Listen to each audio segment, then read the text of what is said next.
The trauma bay doors exploded inward at 11:47 p.m., and what rolled through them wasn't supposed to exist. A man, if you could still call him that, thrashed against restraints with the kind of violence that makes seasoned paramedics step back. His body was a roadmap of scars that civilian hospitals don't see. Burn patterns from close-range explosions, surgical cuts too precise for accidents, and fresh wounds still weeping blood onto sterile floors. He was screaming coordinates, longitude, latitude, grid references that meant nothing to the doctors scrambling around him, but everything to the one person in that room who'd heard those numbers before. When his eyes locked onto Nurse Sarah Brennan, she saw something that froze her mid-step. Not madness, not pain, but recognition.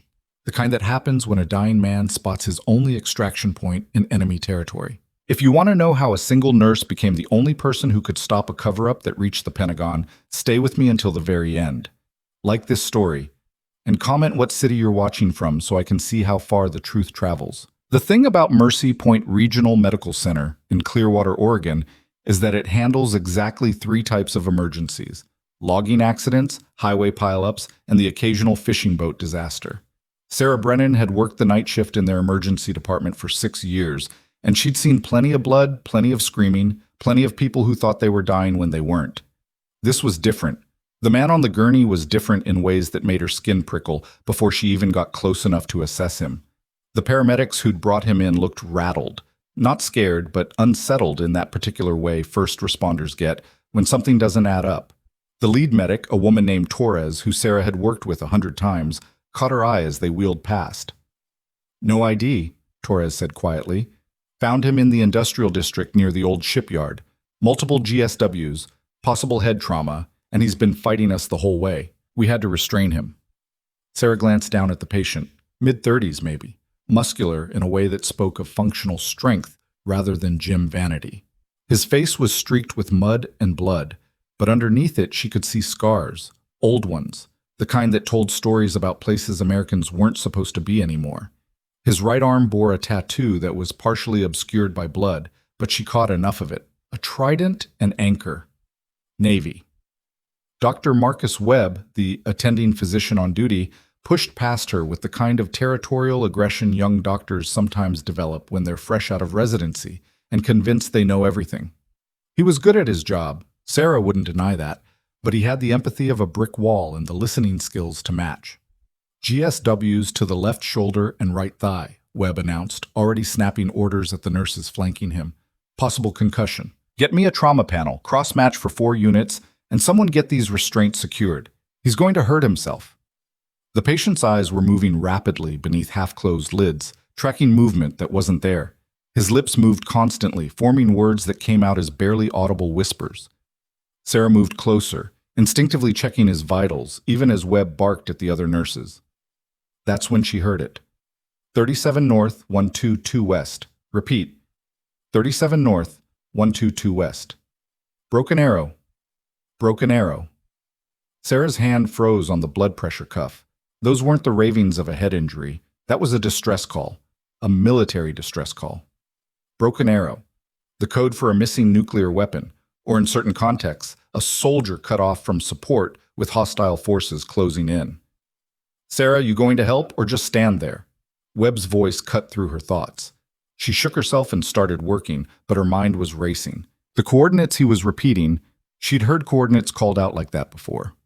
Years ago. In another life that she'd left behind when she'd traded her combat medic uniform for scrubs and tried to forget what it felt like to treat gunshot wounds in a field hospital while mortars fell outside. The patient suddenly convulsed, his back arching despite the restraints. Not a seizure. Sarah had seen enough seizures to know the difference. This was purposeful. This was a trained response to perceived threat. "Hold him down!" Webb shouted, and 2 of the larger orderlies moved forward. "Wait!" Sarah started, but it was too late. The moment the first orderly put hands on the patient's chest, the man's eyes snapped fully open. What happened next took maybe 3 seconds, but Sarah saw it unfold with the crystal clarity of someone who'd been trained to spot combat reflexes. The patient twisted his right wrist in a movement too fast and too precise to be accidental, slipping one hand free from the leather restraint that should have held him. His left hand was still bound, but it didn't matter. With his free hand, he grabbed the orderly's wrist, found the pressure point, and used the man's own momentum to flip him sideways into the medical cart. Supplies crashed to the floor. Then, still moving with that eerie, automatic precision, the patient's hand shot out and grabbed a pair of trauma shears from the fallen cart. Suddenly, there was a weapon in the room. "Security!" Webb backed away, hands up. "Security to Trauma 1, now!" The patient didn't advance. He pressed himself back against the raised gurney, weapon held low, eyes scanning the room with tactical awareness that was absolutely terrifying in a hospital setting. He wasn't looking at them like they were doctors and nurses. He was looking at them like they were potential threats, calculating distances, counting exits. Sarah stepped forward without thinking. "Sarah, get back!" Webb's voice was sharp with fear. She ignored him. She kept her hands visible, her movements slow and deliberate. The patient's eyes locked onto her, and she saw it again, that flicker of recognition, not of her specifically, but of someone who moved like him, someone who'd been where he'd been. "You're not in the field," she said quietly, her voice steady. "You're stateside. Clearwater, Oregon. Mercy Point Medical. We're here to help you." His breathing was rapid, shallow. The shears didn't waver. Behind her, she heard the rapid footsteps of security guards responding to the call. This was about to get very bad, very quickly. Hospital security wasn't trained for this. They were going to come in aggressive, and this man was going to react the way he'd been trained to react to perceived threats, and people were going to die. "Listen to me," Sarah said, taking another slow step forward. "Look at the floor. Look at where you are. Linoleum. Medical equipment. No sand. No compounds. You're home." Something flickered in his eyes. Confusion, maybe. Or the beginning of recognition. "Step away from the patient, ma'am." One of the security guards had entered, hand on his taser. Two more were right behind him, and Sarah could see one reaching for his radio, probably calling the police. The patient's grip tightened on the shears. His eyes tracked the new threats. Sarah made a decision that could cost her her job. She moved directly between the patient and the guards, blocking their line of approach. "Don't," she said firmly. "He's not a threat. He's experiencing combat stress reaction.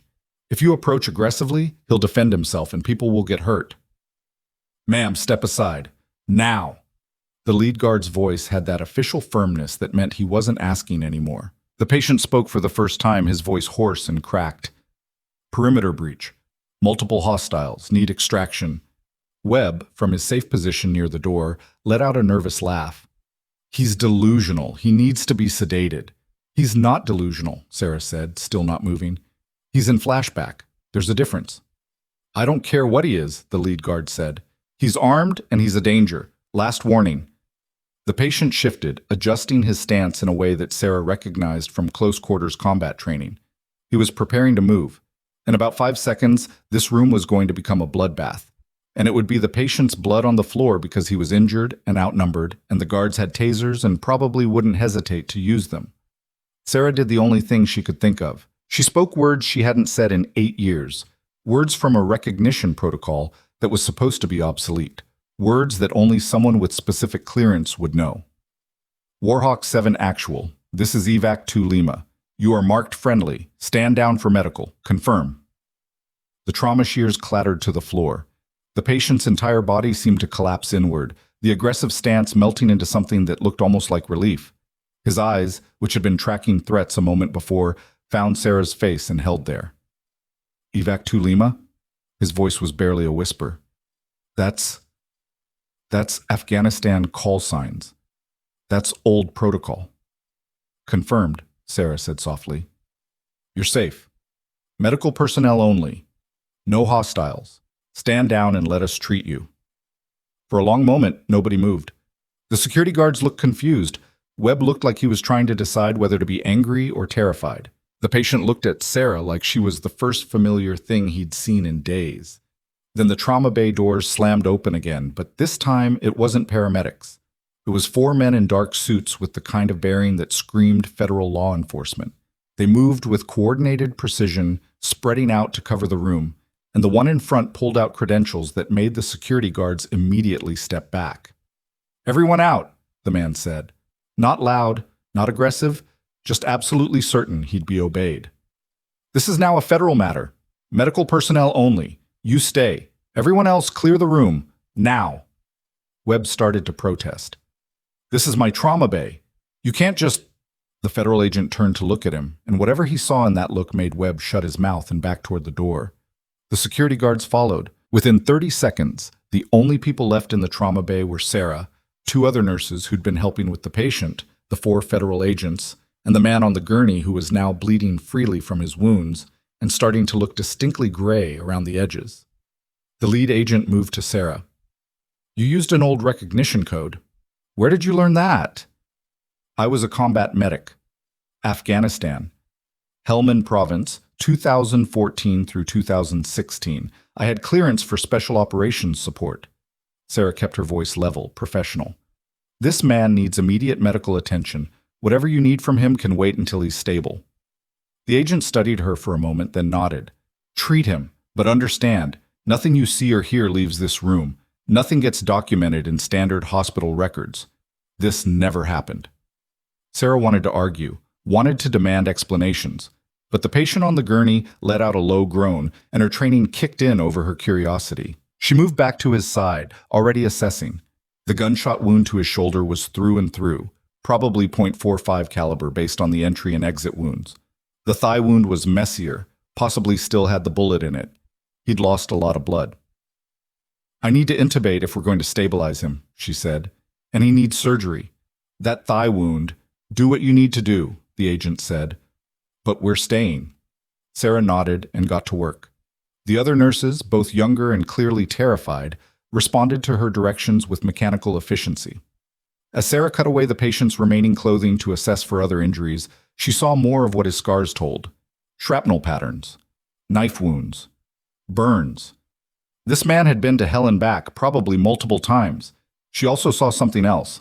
Tucked against his skin, taped to his ribs, was a small waterproof bag. Before she could get a closer look, one of the agents stepped forward and carefully removed it, slipping it into his jacket without comment. The patient's eyes followed the movement, and Sarah saw panic flash across his face. Evidence, he rasped. Don't. They'll bury it. Quiet, the lead agent said, but not unkindly. We've got it. It's safe. They're here, the patient insisted, his hand suddenly gripping Sarah's wrist with surprising strength. In the hospital. They followed, had to get out, had to get to someone who'd understand. Sir, I need you to calm down, Sarah said firmly. Your blood pressure is spiking. You're going into shock. I need to start an IV and get fluids. No IV. The patient's grip tightened painfully. No IV. They poisoned in Germany. They poisoned the line.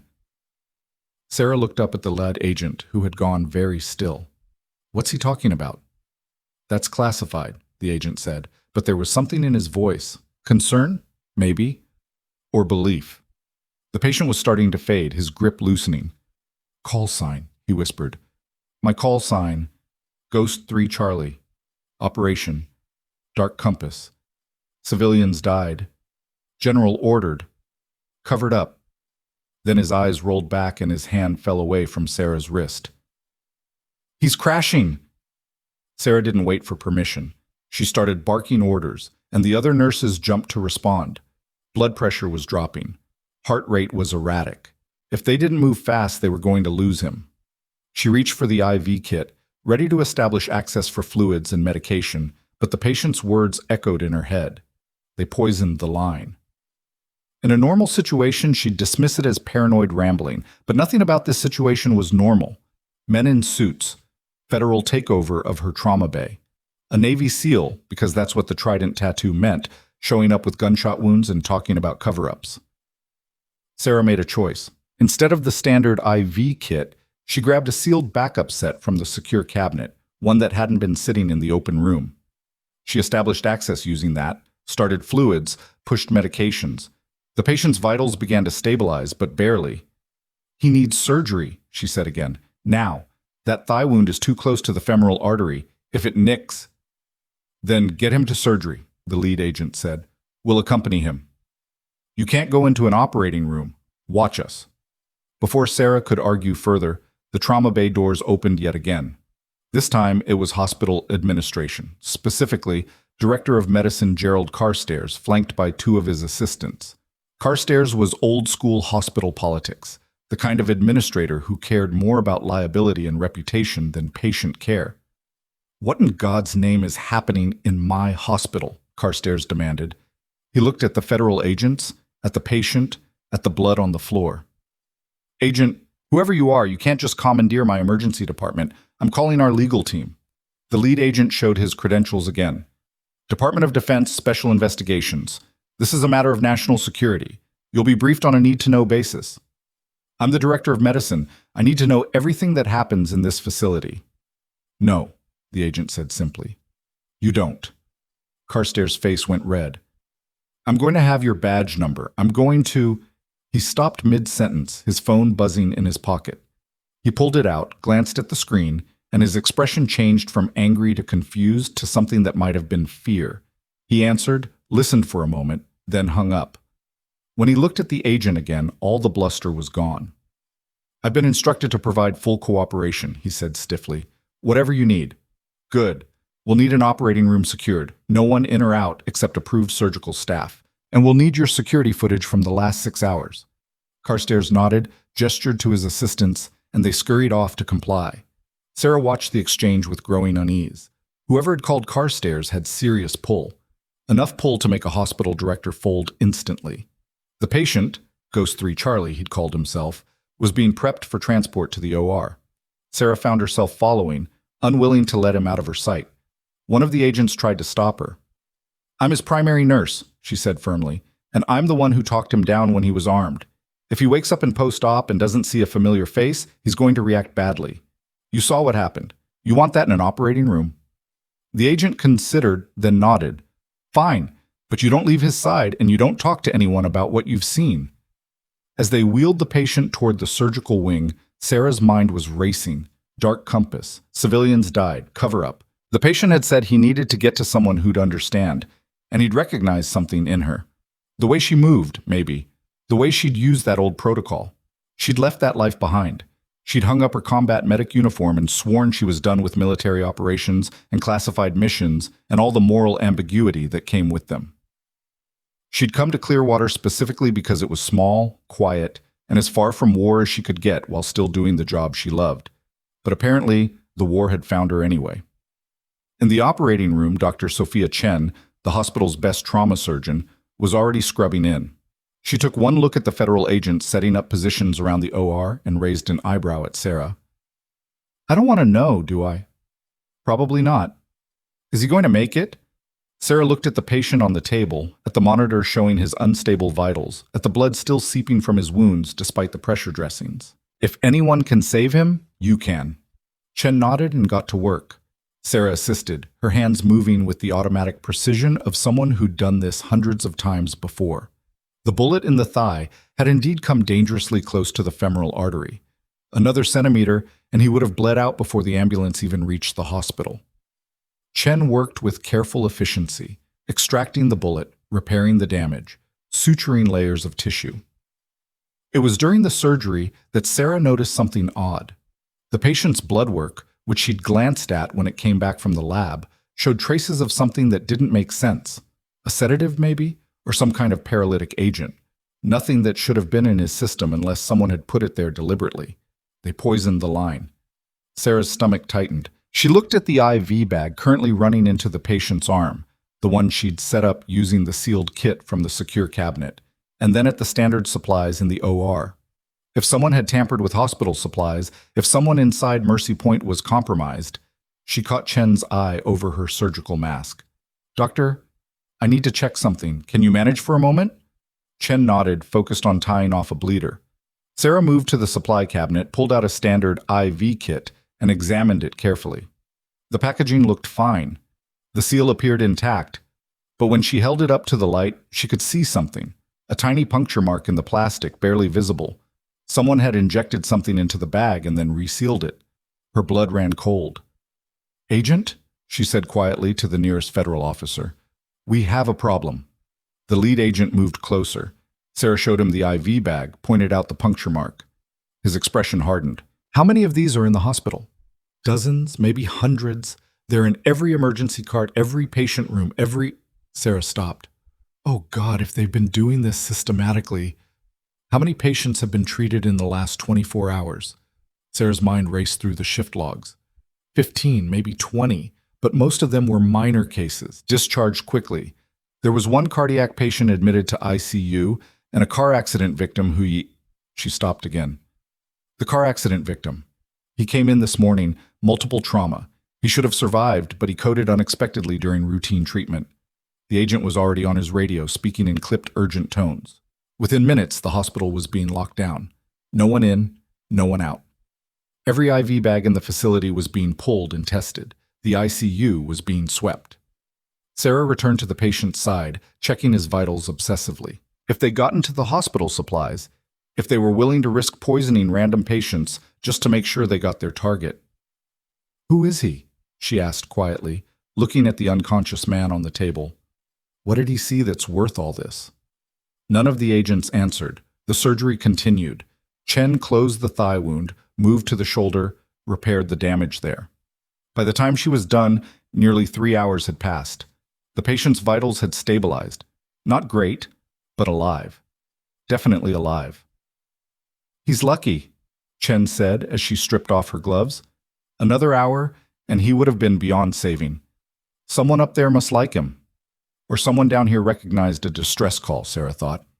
They moved the patient to recovery, not a normal room, but a secure location that the federal agents had commandeered, actually the hospital's executive conference room, hastily converted with medical equipment. Guards were posted at every entrance. Sarah set up monitoring equipment, adjusted medication drips, and tried not to think about the fact that somewhere in this building, someone had deliberately poisoned medical supplies with the intent to kill. The lead agent approached her as she was checking the patient's bandages. "You did good work tonight, Ms. Brennan. Your military record indicated you were skilled, but seeing it in action is something else." "You pulled my military record?" "We pulled everything the moment you used that recognition code. Sarah Brennan, former Staff Sergeant, Army Combat Medic, attached to Special Operations Task Force Dagger from 2014 to 2016. Multiple commendations. Purple Heart.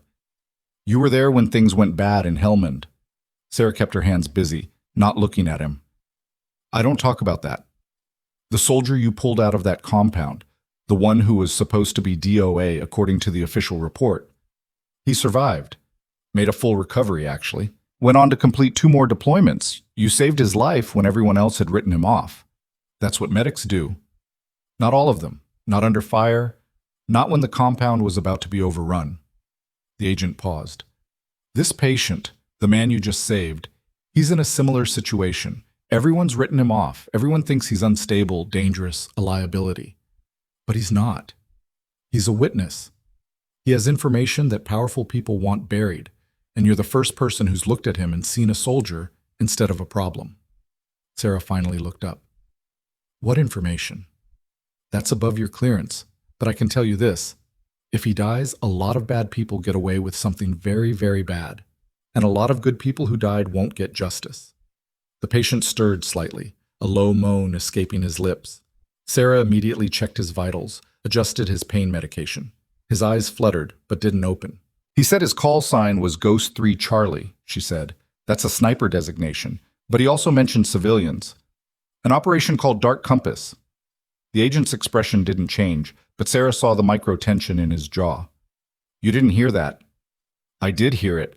And if there are compromised supplies in this hospital, if someone's trying to kill him, then I need to know what I'm protecting him from." "You're protecting him from people who have everything to lose. That's all you need to know." Before Sarah could press further, alarms started blaring throughout the hospital. Not a fire alarm, a security breach.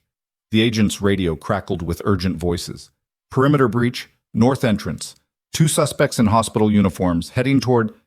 Gunfire, actual gunfire, echoing through the hospital corridors. Sarah's combat training kicked in instantly. She grabbed the patient's gurney, started to wheel it toward the only exit that wasn't the main door. "What are you doing?" one of the other agents demanded. "Getting him out of the kill zone," Sarah snapped. "This room has windows and 1 door. We're sitting ducks. Help me move him, or get out of my way." The lead agent made a split-second decision. "Do it. We'll cover you." They moved fast, Sarah and 2 nurses wheeling the gurney with its attached monitors and IV poles, agents forming a protective cordon around them. The hallway outside was chaos. hospital staff running, security trying to lock down corridors, and somewhere close, the sound of gunfire and shouting. Sarah had a destination in mind, the old service elevator that led down to the basement morgue. It was rarely used, behind multiple locked doors, and would get them away from the main hospital corridors. She used her access card to open the secure door, and they got the gurney inside just as more gunfire erupted behind them. The elevator descended with agonizing slowness. Sarah kept her hand on the patient's wrist, feeling his pulse, faster than it should be, but steady. He was starting to come around, consciousness returning slowly. "Where?" His voice was barely audible. "You're safe," Sarah told him. "We're moving you to a secure location. Don't try to talk." His hand suddenly grabbed hers, grip surprisingly strong. "The evidence. They have the evidence. Did they secure it?" The lead agent leaned in. "We have it, soldier. It's safe. Now you need to stay quiet and let us do our job." "You don't understand." The patient's eyes, though pain-glazed, were sharp with urgency.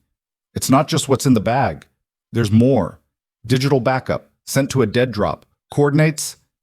He rattled off a string of numbers that Sarah didn't understand, but the agent immediately pulled out a phone to record. The elevator reached the basement with a soft ding that sounded obscenely cheerful given the circumstances. They emerged into the dimly lit corridor that serviced the morgue and maintenance areas. Sarah had been down here exactly twice in 6 years, once during orientation and once when she'd gotten lost looking for storage. "There's a maintenance tunnel," she said, remembering the hospital blueprints she'd seen. "It connects to the old psychiatric wing. That building's been condemned for years, but it's structurally sound.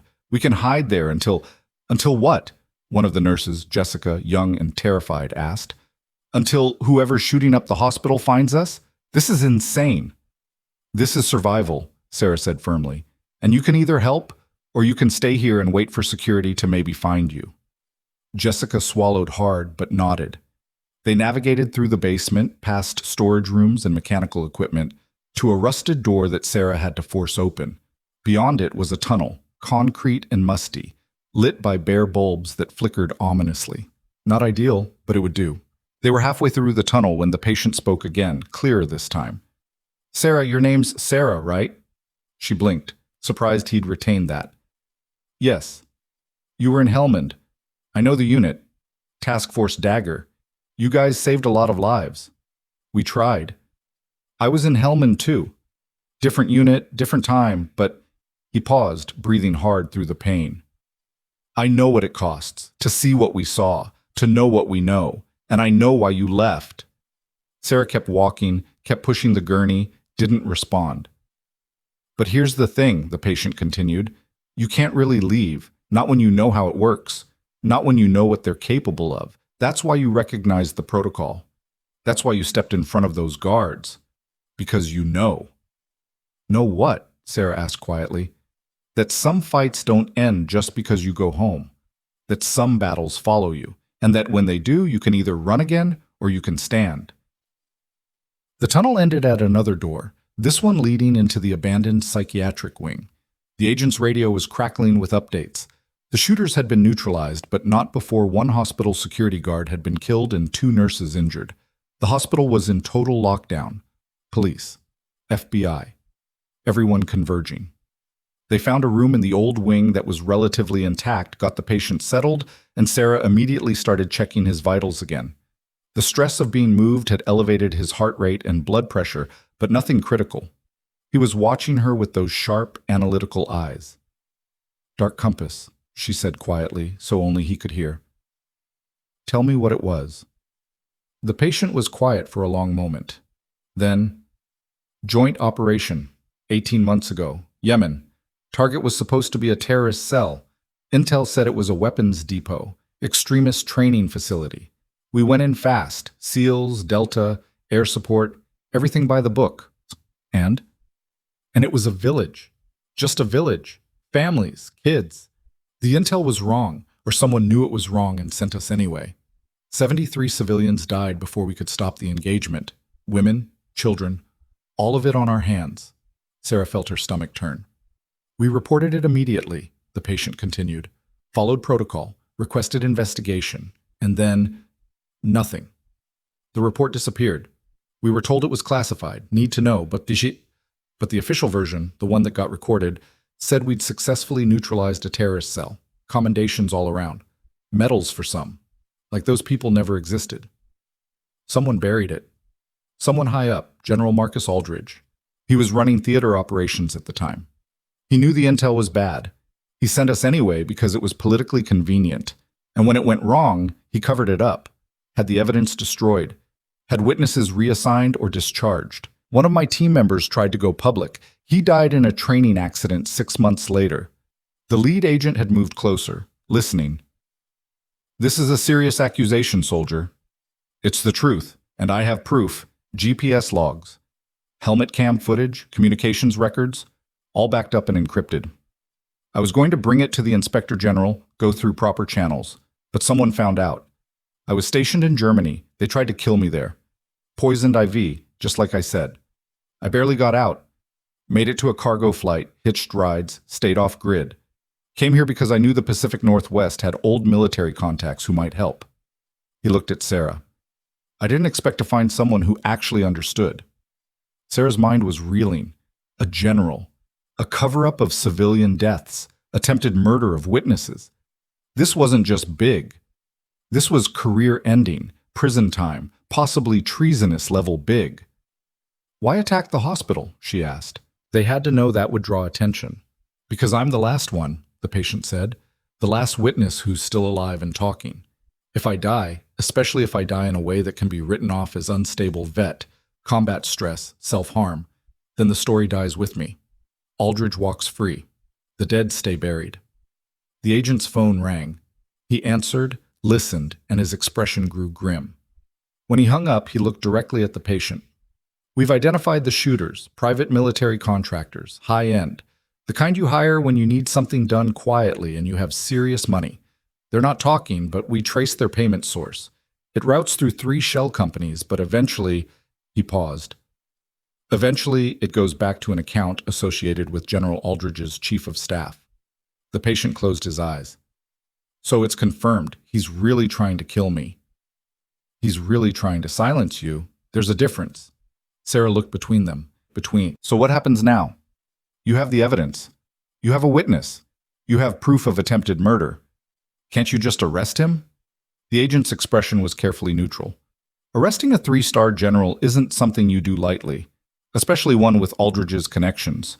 We need everything absolutely airtight, every piece of evidence verified, every witness statement corroborated, and we need to move fast because if he knows we're onto him, and after tonight, he definitely knows, he's going to start destroying evidence and eliminating anyone else who might talk. There's no one else, the patient said. I told you, I'm the last one. Maybe, but there are people who helped him cover it up, people who processed the false reports, who reassigned witnesses, who made problems disappear. Some of them might be convinced to testify if they think the ship is sinking. The patient struggled to sit up, grimacing with pain. Then we need to move. The dead drop coordinates I gave you. That's the backup evidence. Encrypted files on a secure server. You get that? You have everything you need, but we can't wait. Aldridge won't either. Sarah helped him lie back down. You're not going anywhere. You just had major surgery. I've operated on worse. I don't care. You move now, you'll tear your sutures, start bleeding again, and possibly die. And if you die, then they win. So you're going to lie still and let us handle this. The patient looked like he wanted to argue, but exhaustion and pain were clearly winning. His eyes started to drift closed. Don't let me die in my sleep, he murmured. If they get past you, don't let them take me quiet. No one's getting past me, Sarah said firmly. I didn't save your life 3 times tonight just to let someone finish you off while you're unconscious. His lips quirked in something that might have been a smile. 3 times?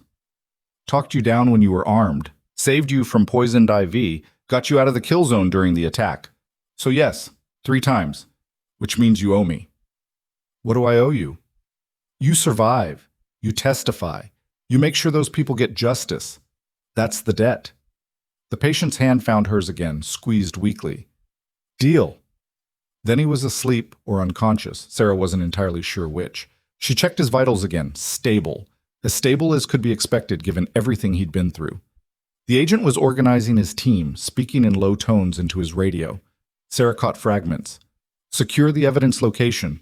Warrant for Aldridge. Protective custody. Media blackout. The machinery of justice starting to turn. Slowly, carefully, but definitely turning. Jessica, the young nurse, had been sitting quietly in the corner. Now she spoke up. Sarah? What do we do when the hospital administrators start asking questions? Because they're going to. They're going to want to know where we are, what happened, why we left our post during an emergency. Sarah had been thinking about that. We tell them the truth. Federal agents ordered us to evacuate the patient to a secure location due to credible threats. We followed lawful orders from people with authority. If admin has a problem with that, they can take it up with the Department of Defense. And if they try to fire us, then we'll deal with that when it happens. Right now, keeping this man alive is more important than our jobs. It was a bold statement, and Sarah wasn't entirely sure she meant it. She had student loans, rent, a life she'd carefully built in Clearwater, but looking at the patient, Ghost 3 Charlie, this wounded SEAL who'd risked everything to tell the truth, she found that she did mean it. Some things were more important than job security. The lead agent ended his call and approached Sarah. We're moving him again as soon as possible. We have a secure military facility about 2 hours from here.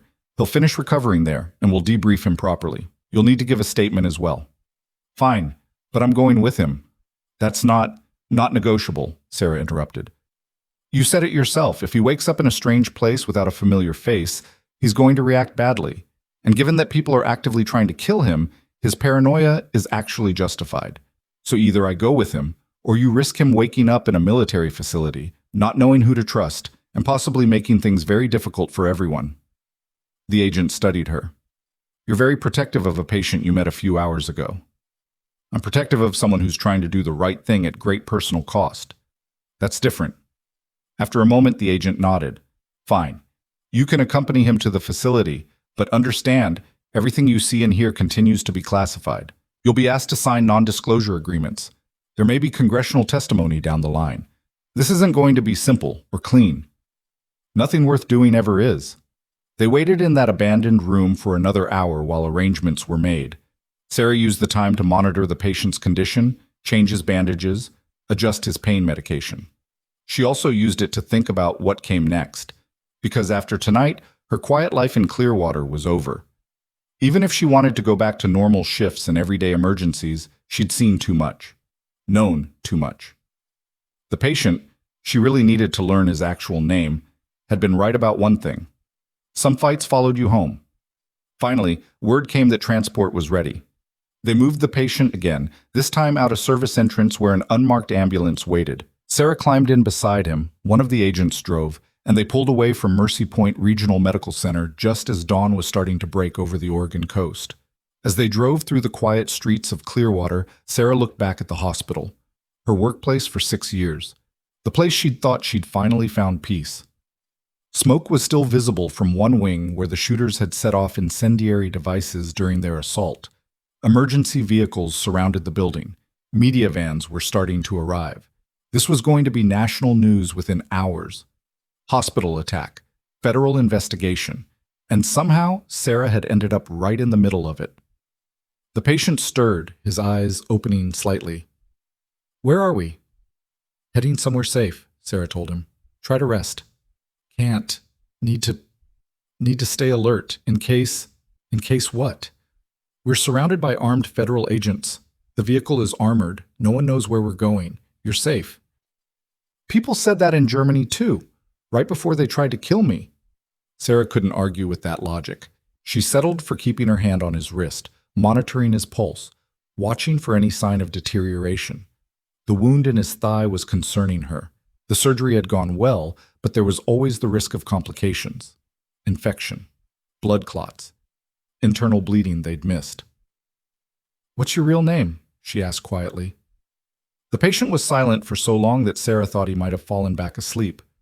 Then, Corporal David Rains, but I haven't used that name in a while. Safer to stay Ghost. Well, David Rains, you're not a ghost anymore. You're a witness, and you're going to survive this. You seem very certain of that. I am. Because I've pulled people back from worse, and because you have something worth living for, the truth. That's powerful. Rains closed his eyes again, but this time his breathing was easier, less pained. Maybe he believed her. Maybe he was just too exhausted to argue. Either way, Sarah counted it as a win. The drive took them north along the coast, then inland through dense forest. They passed through 2 military checkpoints before finally arriving at what looked like an old Cold War-era bunker facility, now apparently repurposed for operations like this. High fences. Guard towers. The kind of security that meant serious business.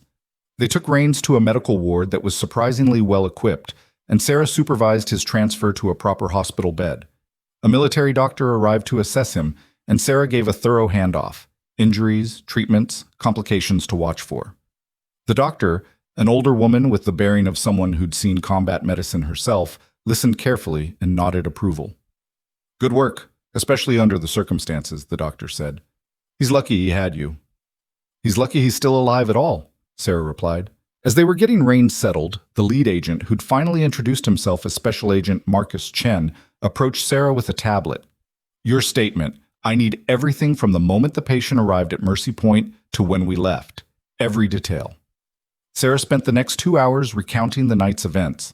Chen asked pointed questions, had her clarify timelines, walked her through her decision-making process. When she got to the part about the poisoned IV bags, Chen's expression grew particularly grim. "We've confirmed that," he said. 14 bags in the hospital were contaminated with a paralytic agent that would have caused respiratory failure, designed to look like natural complications. If you hadn't caught it when you did, Mr. Rains would have died, and it would have been written off as shock and trauma. But what about the other patients? The ones who were treated before we discovered the contamination? We're investigating all recent deaths and complications. There may have been test runs. Ways to confirm the method would work without drawing attention. Chen's jaw tightened. People who went to the hospital for help and got murdered instead. That's what we're looking at. Sarah felt sick. All to silence one witness? To silence the last witness. There's a difference. Aldridge has been working on this for 18 months. He's invested significant resources in making this go away. What's a few more bodies to him? A nurse Sarah didn't recognize brought coffee, and she accepted it gratefully. The exhaustion was starting to hit. She'd been running on adrenaline for hours, but now in the relative safety of the facility, her body was demanding rest. "You should sleep," Chen said, noticing. "There's quarters available. We'll wake you if anything changes with Rains." But Sarah shook her head. "I told him I wouldn't let anyone get to him while he slept. Same goes for me. If I'm sleeping, I can't keep that promise." "Ms. Brennan, this is a secure military facility. He's safe here." "That's what you think. But Aldridge has already proven he has people in places you don't expect. Hospital staff, private contractors. How do you know he doesn't have someone here?" Chen started to respond, then stopped. Sarah saw the realization cross his face. She was right. They couldn't be certain. Not completely. Not when a 3-star general with decades of service and extensive connections was involved. "I'll post guards outside the medical ward," Chen said finally. "And I'll personally vet everyone who has access. But you still need rest. Even combat medics have limits." "Then I'll rest in a chair next to his bed. That's as far as I'm willing to go." Chen looked like he wanted to argue, but ultimately nodded. "Fine. But if you notice yourself getting too tired to stay alert, you tell someone. Deal?" "Deal." Sarah returned to the medical ward to find Rains awake and arguing with the military doctor about pain medication. He wanted less, need to stay alert, while the doctor was insisting he needed adequate pain control for proper healing. Sarah settled it by adjusting his dosage to a middle ground that would manage the pain without significantly clouding his thinking. "You're still here," Rains said after the doctor left. "Told you. I don't break promises to patients." He studied her face. "You look exhausted." "I've been awake for... What time is it?" "About 6 a.m. When did your shift start yesterday?" 7 p.m., so almost 12 hours. Not that bad, actually. I've pulled longer. In Afghanistan? In Afghanistan, Sarah confirmed. She pulled a chair close to his bed and sat down. "But I'm not leaving, so you might as well accept that you've got a very stubborn nurse for the duration." Rains was quiet for a moment. Then, "Why? Why what? Why do you care this much? You could have walked away." "Could have walked away. This isn't your fight." Sarah considered the question. It was fair, really. She'd spent years trying to distance herself from military operations, from combat, from all the moral complexity that came with being involved in life and death situations with geopolitical stakes. So why had she jumped back in with both feet? Because, she said finally, I spent 2 years watching good people die for bad reasons, following orders that didn't make sense, treating casualties from operations that shouldn't have happened. And the whole time I told myself that at least we were trying to do right, that maybe the people in charge knew things we didn't, that there was a bigger picture I couldn't see. She paused, remembering. Then I came home and realized that sometimes there isn't a bigger picture. Sometimes the people in charge are just covering their own asses. And all those deaths, all that suffering, it was for nothing, just politics and pride and people protecting their careers. So when you heard what I was trying to do, when I heard that someone was actually trying to hold those people accountable, trying to make sure the dead weren't just buried and forgotten, Sarah met his eyes. Yeah, that became my fight too. Because if I can help you survive long enough to tell the truth, then maybe all those other deaths mean something after all. Rains absorbed this. You know this is going to get worse before it gets better. Aldridge won't stop. He can't stop. If this comes out, he's not just losing his career, he's facing court-martial, prison, disgrace. A man with that much to lose is capable of anything. I know. You could still walk away. Give your statement, sign the papers, go back to Clearwater. No one would blame you. I would blame me. A small smile crossed Rains's face. Stubborn. Committed, Sarah corrected. There's a difference. The smile faded. Sarah, I need you to understand something. The evidence I have, it's not just about Dark Compass. That operation was part of something bigger.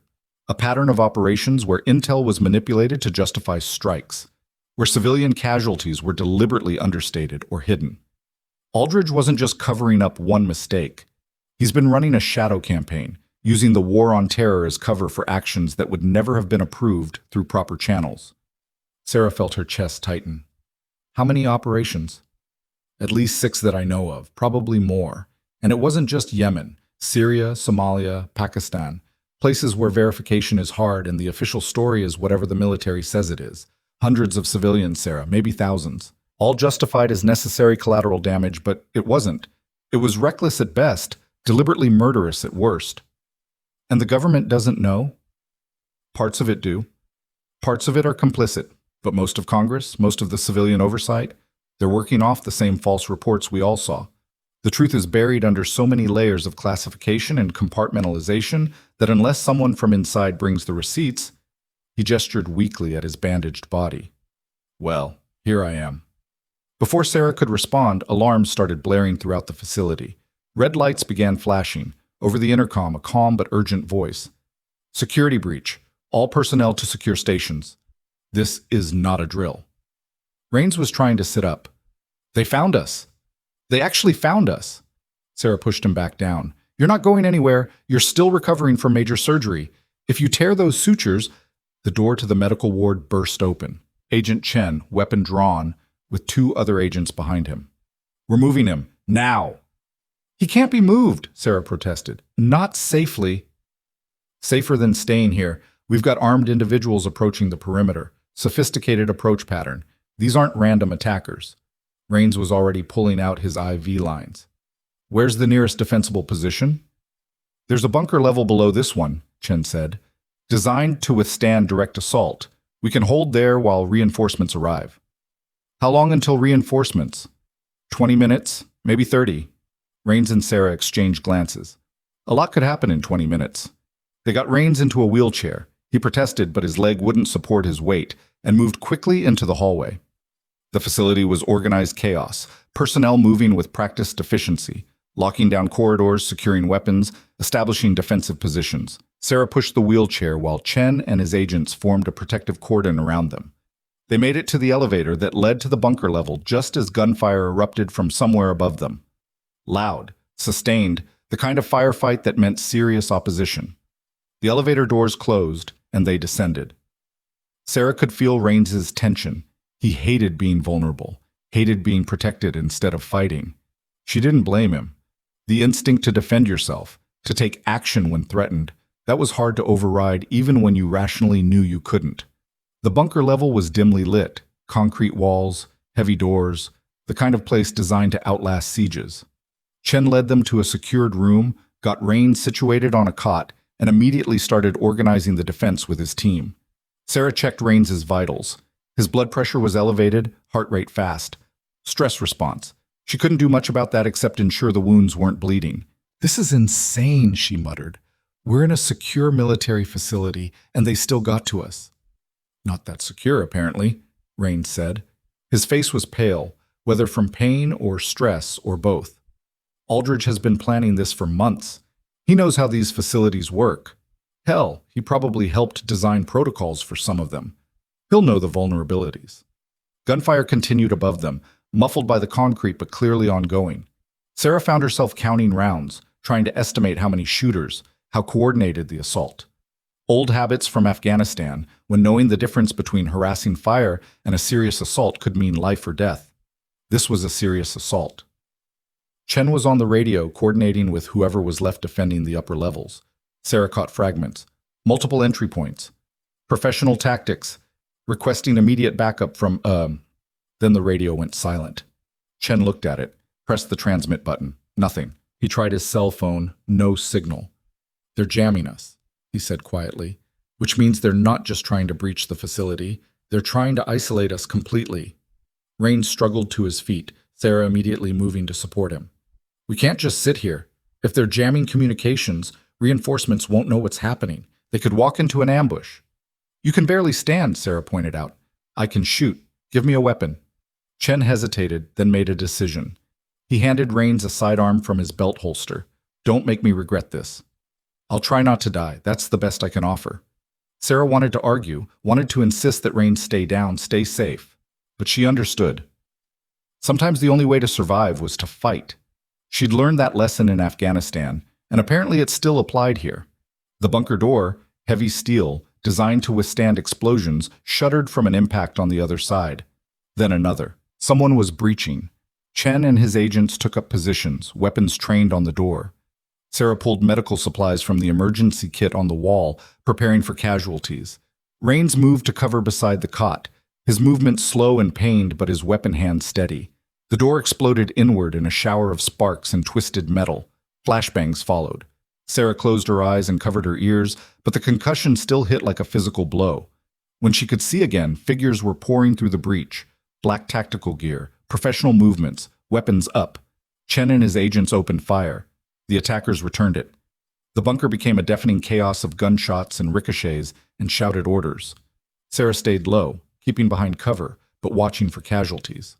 One of Chen's agents went down, leg wound, arterial bleed.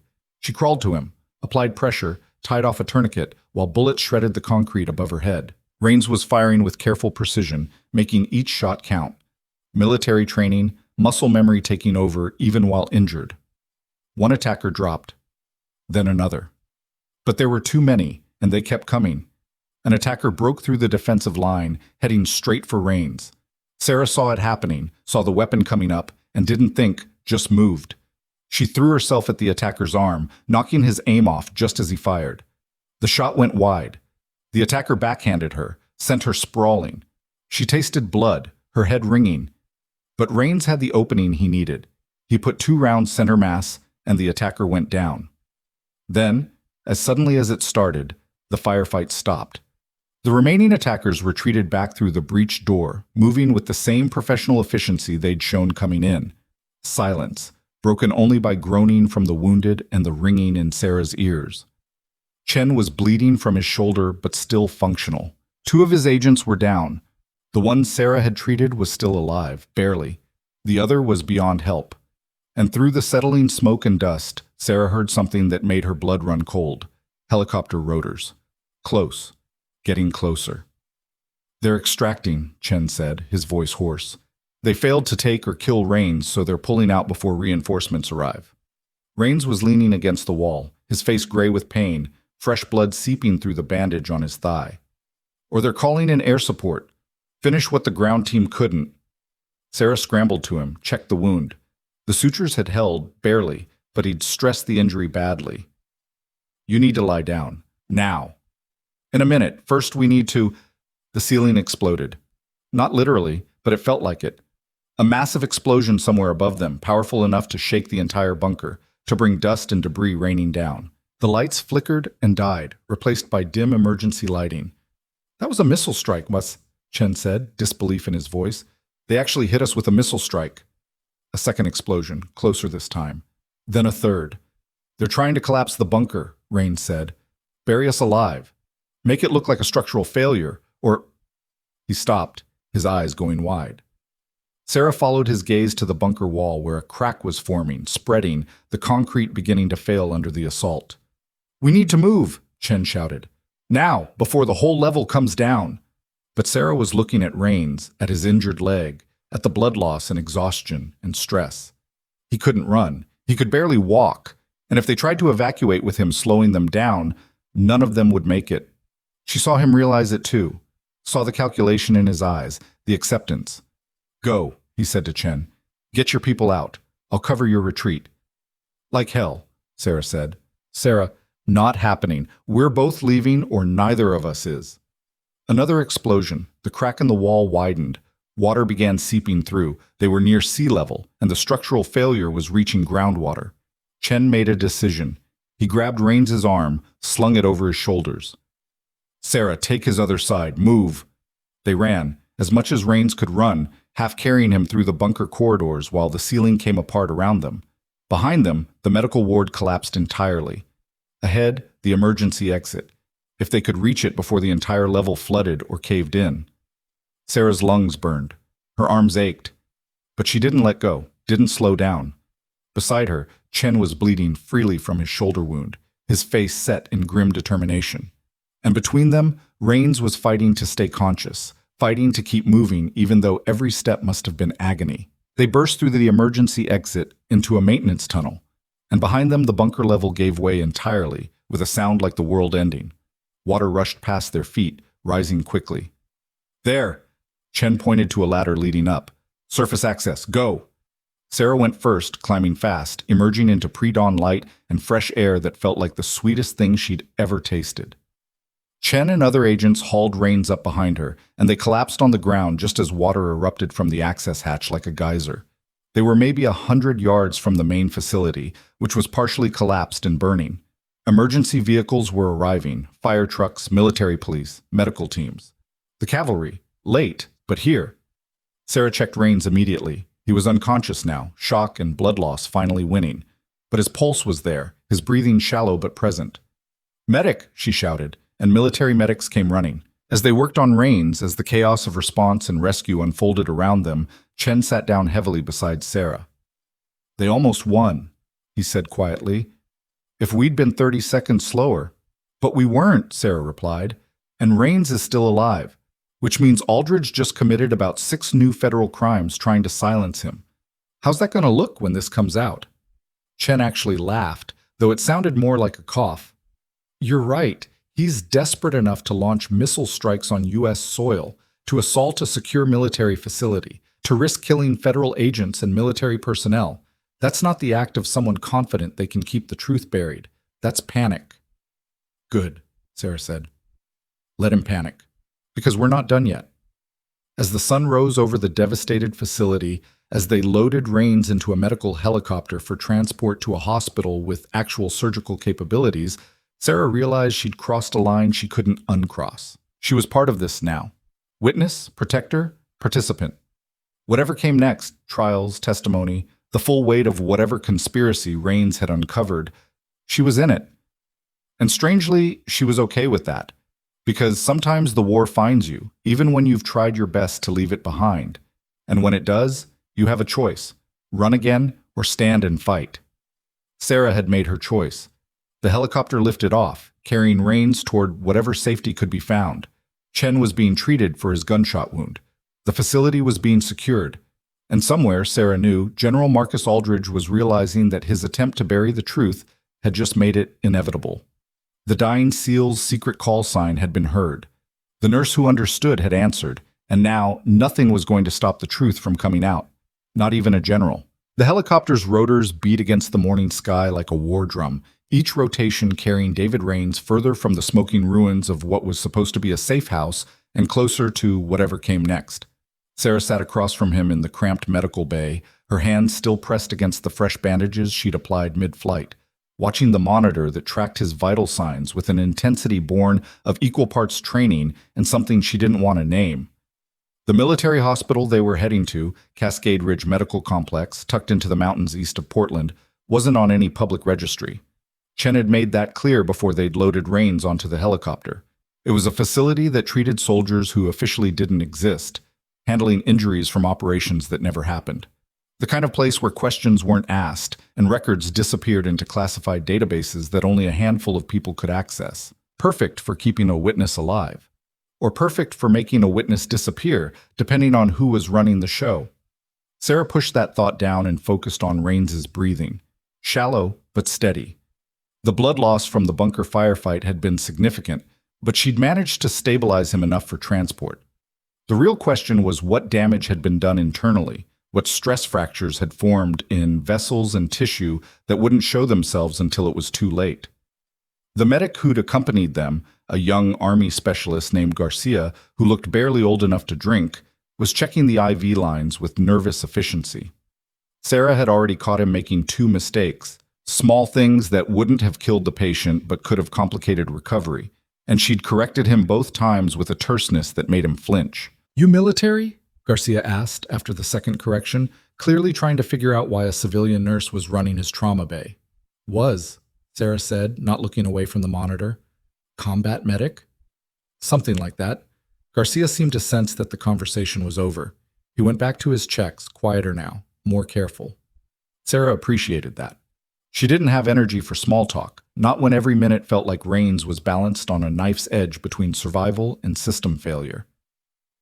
The helicopter banked hard, and through the window Sarah caught a glimpse of the facility they were approaching. It looked like a ski resort from the outside, luxury lodge aesthetic, surrounded by pine forests, the kind of place wealthy people went to recover from cosmetic surgery or addiction. But the hardened perimeter, the guard towers disguised as observation decks, the surface-to-air missile batteries hidden in what looked like decorative structures, those told a different story. They landed on a helipad that descended into the mountain itself, the platform lowering them into a hangar carved from living rock. Security was everywhere, but different from the bunker. These weren't just soldiers, they were special forces, the kind of operators who could recognize threats before they materialized. Sarah felt fractionally safer, though after what had happened at the last secure facility, safe felt like a relative term. A medical team was waiting, led by a surgeon whose name tag read Colonel Archer. She was 50s, gray-haired, with the kind of calm competence that came from decades of keeping people alive under impossible circumstances. She took one look at Rains, at the monitors, at the blood-soaked bandages, and started calling orders. "Get him to Trauma Bay 3. I want a full panel, cross-match 6 units, and get me the OR prepped for exploratory surgery. Whatever happened to him happened hard, and I want to know what we're dealing with before something ruptures that we can't fix." They transferred Rains to a gurney, and Sarah moved to follow. Archer stepped in front of her. "You're the nurse from Mercy Point." "I am." "Chen briefed me, said you've kept him alive through multiple attempts on his life, that you have combat medical experience, and that the patient trusts you." Archer's eyes were sharp, assessing. "I also heard you've been awake for more than 24 hours, and you're running on adrenaline and spite." "I'm fine." "You're not. But I understand the impulse." Archer gestured to one of her staff. "Lieutenant Morrison will show you to quarters where you can shower and get 4 hours of sleep. That's not optional. If you collapse in my facility, you become a liability instead of an asset, and I don't have room for liabilities." Sarah wanted to argue, but Morrison, a young woman with kind eyes and an immovable stance, was already guiding her away from the trauma bay. She looked back once to see them wheeling Rains through heavy doors, his hand falling limply off the side of the gurney, and something in her chest tightened painfully. Morrison led her through corridors that somehow managed to feel both clinical and fortified, past rooms where Sarah glimpsed other patients, soldiers with injuries that matched Rains's profile, people who'd been places and done things that would never make it into official reports. The quarters Morrison showed her to were small but functional, with a bathroom that had actual hot water and a bed that looked almost offensively comfortable. 4 hours, Morrison said firmly. "Colonel's orders. Someone will wake you when it's time." The door closed, and Sarah was alone for the first time since the chaos at Mercy Point had started. She stripped off her scrubs, ruined now, covered in blood and concrete dust and things she didn't want to identify, and stood under the shower until the water ran clear. Then she collapsed onto the bed, intending to rest for just a moment before going back to check on Rains. She was asleep before her head hit the pillow. She woke to Morrison shaking her shoulder gently, and for a disoriented moment Sarah couldn't remember where she was or why every muscle in her body ached. Then it came back in a rush. Rains, the bunker, the collapse, the desperate evacuation. "How long?" Sarah asked, her voice rough. 4 hours exactly. Colonel Archer is very precise about these things. Morrison handed her clean scrubs. "The patient is out of surgery, stable. Colonel wants you in the recovery area." Sarah dressed faster than she'd ever moved in her life and followed Morrison through the facility. The recovery area was similar to the trauma bay, high-tech medical equipment blending seamlessly with reinforced architecture designed to withstand assault. Rains was in a bed surrounded by monitors, still unconscious from anesthesia, but the readings were better than they'd been on the helicopter. Archer was reviewing charts when Sarah approached. "The surgery went well. We found some internal bleeding that the first surgery at Mercy Point missed. Not their fault, given the circumstances. And we repaired it. The leg wound is going to need physical therapy, probably 6 months before he's back to full mobility, but he'll walk. The shoulder will heal faster. Overall, he got very lucky." "Lucky," Sarah repeated, thinking about the bunker collapsing, the missile strikes, the systematic attempts to murder him. "Sure." Archer's expression softened slightly. "Compared to the alternative, yes. He should have died 3 times over in the last 36 hours. That he didn't is partly good medical care and partly sheer stubbornness." She paused. "Chen tells me you're the reason for both." Sarah didn't know how to respond to that, so she moved to Rains's bedside instead. His face was less gray now, the monitors showing strong vitals. She found herself checking them anyway, old habits asserting themselves. "When will he wake up?" "Another hour, maybe 2. We're keeping him sedated longer than standard because we need his body to start healing before his mind starts fighting again." Archer moved to stand beside her. "Chen also told me what this is about, what Rains witnessed, what he's trying to expose." And I want you to understand something. This facility exists because sometimes the truth is too complicated for public consumption. Because sometimes soldiers do terrible things for good reasons, or good things that have terrible consequences, and the nation needs a place to put those people while everyone figures out how to handle it. Archer's voice was quiet but firm. "I've treated operators who killed civilians by accident, who followed orders that turned out to be based on lies, who came back from the field carrying guilt that was eating them alive. And I've seen what happens when that guilt goes public without context, without understanding." Sarah turned to face her. "Are you saying Rains should stay quiet?" "I'm saying that what he's doing is going to destroy lives. Not just Aldridge's career, but the lives of soldiers who followed orders they trusted were legal and necessary. Men and women who are going to be branded as war criminals when they were just doing their jobs." Archer met her eyes. "I'm not saying the truth shouldn't come out. I'm saying there's a cost, and someone needs to acknowledge that." "The cost of silence is higher," Sarah said. "Those civilians who died, they have families who deserve to know what happened. And if we let Aldridge bury this, if we let the institutional fear of accountability override justice, then we're saying that some lives matter less than others, that some deaths can be written off as acceptable losses." Archer was quiet for a long moment. "You sound like someone who's seen the cost of both choices." "I am," Sarah said, memories of Afghanistan flickering through her mind like fragmentary nightmares. "And I know there's no clean answer. But I also know that Rains is trying to do the right thing at enormous personal cost, and if that doesn't deserve support, then what does?" Before Archer could respond, an alarm started blaring, not the medical monitors, but a facility-wide security alert. Both women turned toward the door as Morrison appeared, her expression tight with controlled panic. "Colonel, we have a situation. Someone just tried to access the classified patient database from an external terminal. They were blocked, but the attempt was sophisticated. Military-grade encryption tools." Archer's jaw tightened. "Aldridge is fishing. He knows Rains is alive. He knows he's in military custody, and he's trying to find out where." "There's more," Morrison continued. "Agent Chen just received word from his superiors. General Aldridge has filed a formal complaint alleging that Chen exceeded his authority, that the investigation into Dark Compass is based on the unreliable testimony of a mentally unstable soldier, and that Chen has been feeding classified information to unauthorized personnel. She glanced at Sarah. Meaning you. Sarah felt her stomach drop.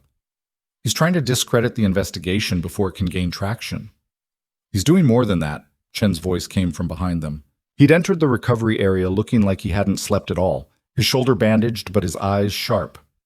He's building a counter-narrative, rogue federal agent, unreliable witness, breach of protocol. If he can make us look like we're conducting an illegal investigation, then any evidence we produce becomes fruit of the poison tree. Can he do that? Sarah asked. He's a 3-star general with 30 years of service and connections throughout the Pentagon and Congress. He can do a lot of things. Chen moved to stand beside Raines's bed. But what he can't do is change the evidence. The physical evidence, the digital backups, the documentation that Raines has been collecting for 18 months. That's what we need to focus on. The dead drop coordinates, Sarah remembered. Raines said he sent backup evidence to a secure location. Did you retrieve it? Chen's expression went grim. We tried. The location was compromised. By the time our team arrived, the server had been destroyed. Professionally, thoroughly, nothing recoverable. Aldridge must have people monitoring for any attempt to access it. So the evidence is gone. The backup is gone, Chen corrected. But Raines said there were multiple copies, multiple locations. He was paranoid about this, and rightly so. The question is whether he shared those locations with anyone, or if they're locked in his head. He looked at the unconscious soldier. Which means we need him awake and talking, but Archer says we can't rush it. You can't, Archer said firmly. His body needs time to stabilize.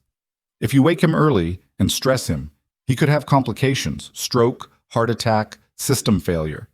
I won't risk a patient for the sake of an investigation. Chen started to argue, but Sarah cut him off. She's right. Raines is no good to anyone dead, and that's where he'll end up if we push too hard too fast. She thought for a moment. But there might be another way. When he was in the trauma bay at Mercy Point, when he was barely conscious, he was talking about the operation, giving details. What if he wrote things down, left clues somewhere that didn't require him to be awake? We've been through his personal effects, Chen said. Nothing except the waterproof bag he had taped to his ribs, and that contained documentation we already knew about. Orders, communications logs, GPS data. Damning, but not the smoking gun. We need the helmet cam footage, the command structure proof, the evidence that Aldridge knew the intel was bad and sent teams anyway. Sarah's mind was working through the problem. Raines had been in Germany when he realized they were trying to kill him. He'd escaped, made it to a cargo flight, hitched rides across the country. That was a lot of time to plan, to prepare, to set up contingencies. A trained SEAL wouldn't just rely on one backup or one location. He'd have layers, fail-safes, ways to ensure the truth came out even if he didn't survive. His call sign, she said suddenly. Ghost 3 Charlie. When he gave you the coordinates for the dead drop, did he just give you numbers or did he frame it somehow? Chen pulled out his phone, scrolled through notes. He read directly from his recording. Digital backup sent to dead drop. Coordinates 37.843 north, 122.671 west.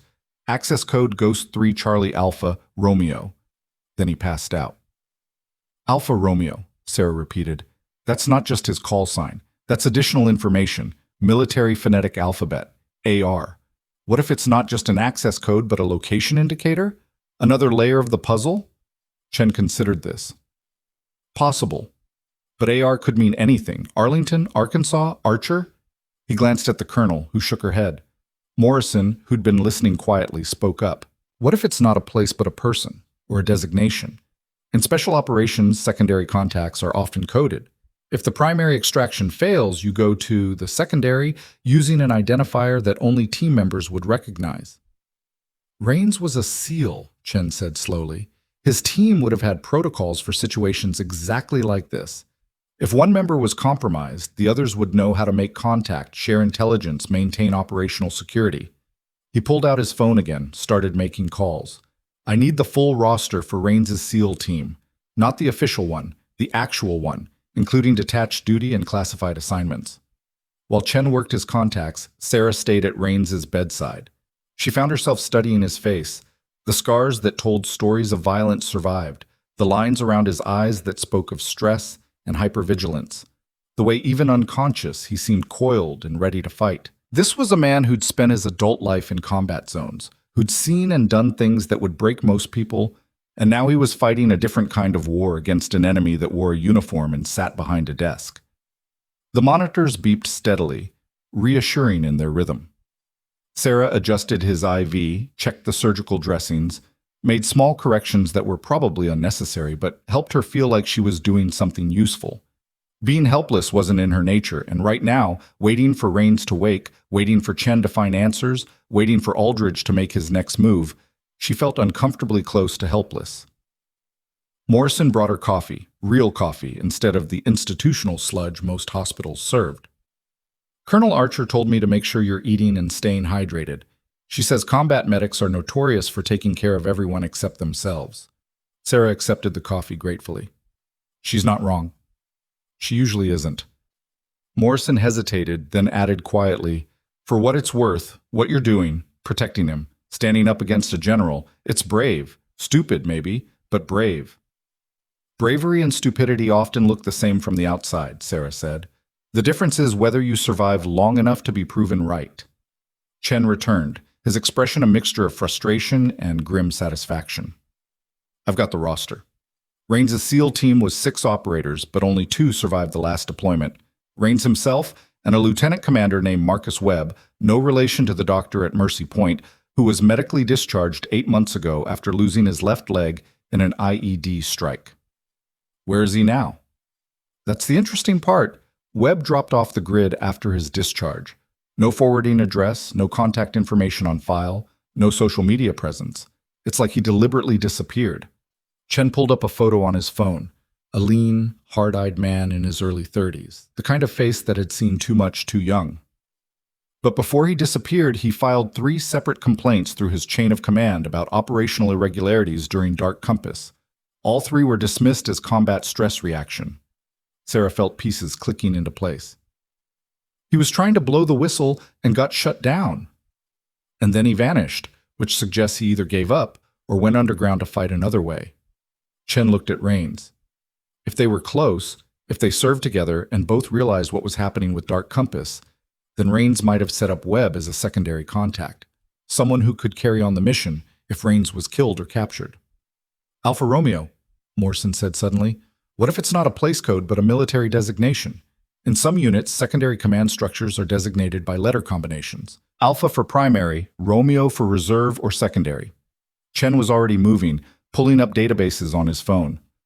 If Webb is the Romeo designation, the secondary contact, then we need to find him, fast, before Aldridge realizes the same thing and sends people to silence him too. "How do you find someone who doesn't want to be found?" Sarah asked. "You look for patterns, habits, things that even trained operators can't completely hide because they're too fundamental to who they are." Chen started scrolling through Webb's military records. Webb was a mountaineer before he enlisted. Multiple citations for mountain warfare training. After his discharge, he'd need somewhere he could function with a prosthetic leg but still feel like himself. He pulled up a map, started marking locations. Colorado, Washington, Montana, places with serious elevation, challenging terrain, population small enough that you can disappear but large enough that one more veteran isn't noteworthy. Archer had been watching this unfold with clinical interest. "You're planning to send someone to find this Webb person?" "I'm planning to go myself," Chen said, "but I need Rains awake first. Need him to confirm the connection and give me something concrete to work with. Otherwise, I'm just chasing shadows based on speculation." As if on cue, the monitors beside Rains' bed started changing. His heart rate was increasing, his breathing pattern shifting from the deep unconsciousness of anesthesia to the shallower rhythm of natural sleep. Archer moved immediately to his side, checking pupil response, motor function, the standard neurological assessment. "He's waking up," she confirmed. "Faster than I expected, but his vitals are stable. Let him surface naturally. Don't try to force it." They waited in tense silence as Rains' eyes began to move beneath closed lids, as his fingers twitched, as awareness slowly returned. When his eyes finally opened, they were unfocused at first, moving restlessly until they found Sarah's face. Something in his expression eased. Evac to Lima, he whispered, his voice raw from intubation. Still here. Still here, Sarah confirmed. You're at Cascade Ridge Medical Complex. You made it through surgery. You're safe. Raines's eyes tracked around the room, taking in Chen, Archer, Morrison, the security measures visible through the reinforced windows. Safe is relative. How long was I out? About 18 hours total, Chen said, moving closer. The bunker collapsed. We got you out, brought you here. You've been in surgery and recovery since then. Memory seemed to flood back, Raines's expression hardening. The evidence. The dead drop. Did you? Compromised, Chen said. Aldridge got there first, which means we need the secondary locations, the additional backups you set up. We need Webb. Raines went very still. How do you know about Webb? Alpha Romeo. You used it as part of the access code and we figured it out. Marcus Webb, your teammate, the other survivor of Dark Compass. He tried to report what happened, got shut down, disappeared. You're using him as a secondary contact, aren't you? For a long moment, Raines said nothing. Sarah could see him calculating, weighing risks, deciding how much to trust. Finally, he nodded slightly. Webb has everything. Full documentation, all the evidence, organized and ready to present. I sent him copies of everything I had, plus he had his own records from his perspective on the operation. Between the two of us, we could prove the whole thing, the bad intel, the civilian casualties, Aldridge's knowledge, and the cover-up. Raines paused, pain crossing his face. But I haven't been able to contact him in 6 weeks. Radio silence. I don't know if he's dead, if he's been compromised, or if he's just maintaining operational security. Where is he? Chen asked. Raines hesitated again, and Sarah understood. Giving up Webb's location meant potentially exposing him to the same people who'd been trying to kill Raines. If Aldridge had people monitoring communications, tracking Chen's movements, then leading them straight to Webb could be signing his death warrant. You can trust Chen, Sarah said quietly. He's been shot at, nearly buried alive, and had his career threatened, all to keep you alive and get this evidence into the right hands. If he was compromised, we'd already be dead. Raines looked at her, really looked, and Sarah saw something in his eyes, not just trust, but recognition of a kindred spirit. Someone who understood the weight of impossible choices. Crescent Falls, Montana, Raines said finally. Small town in the Beartooth Range, about 90 minutes from Billings. Webb has a cabin there under the name Michael Richardson. It's isolated, off-grid, easy to defend. He chose it specifically because it's the kind of place where people don't ask questions and strangers get noticed immediately. Chen was already pulling up satellite imagery. I see it. How do I make contact without getting shot? Because if he's as paranoid as you are, he's going to assume anyone approaching is hostile.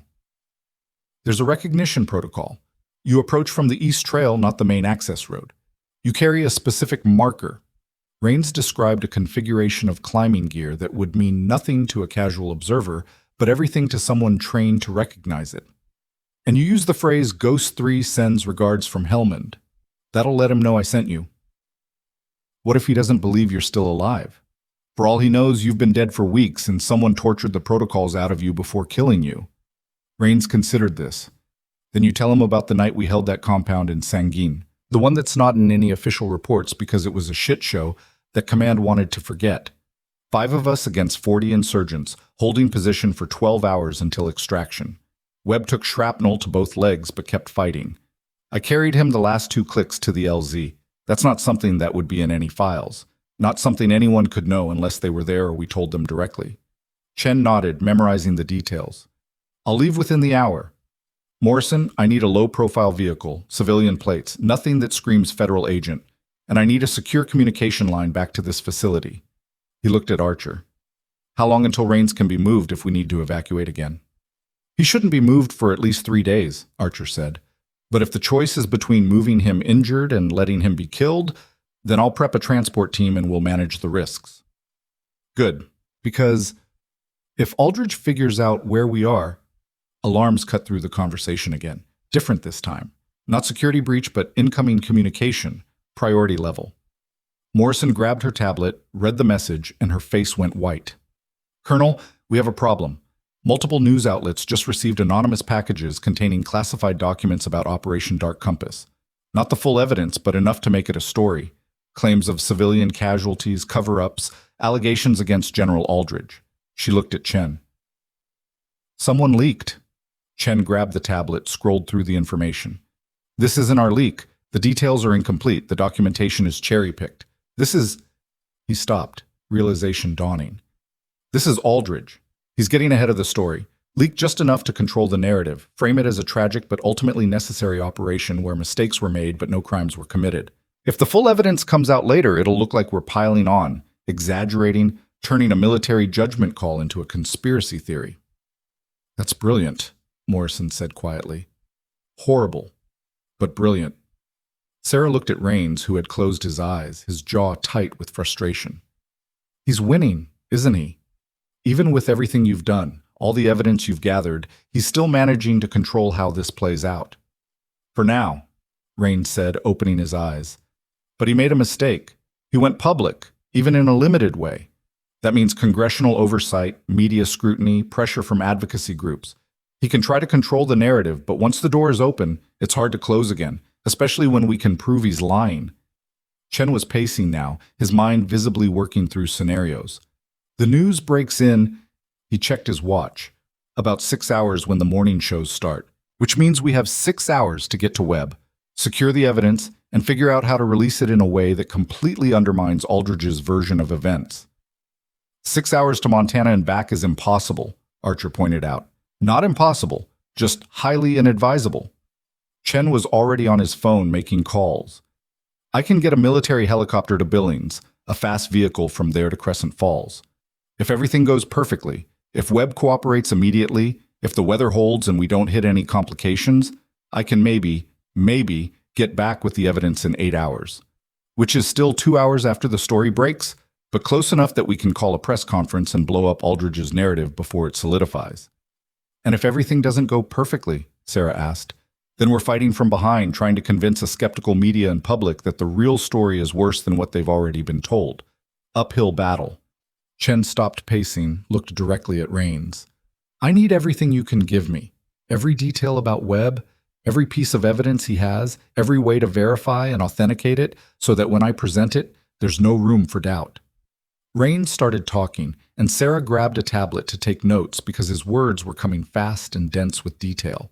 Locations of evidence files, encryption keys, witness statements, technical specifications of the operation, command structure documentation.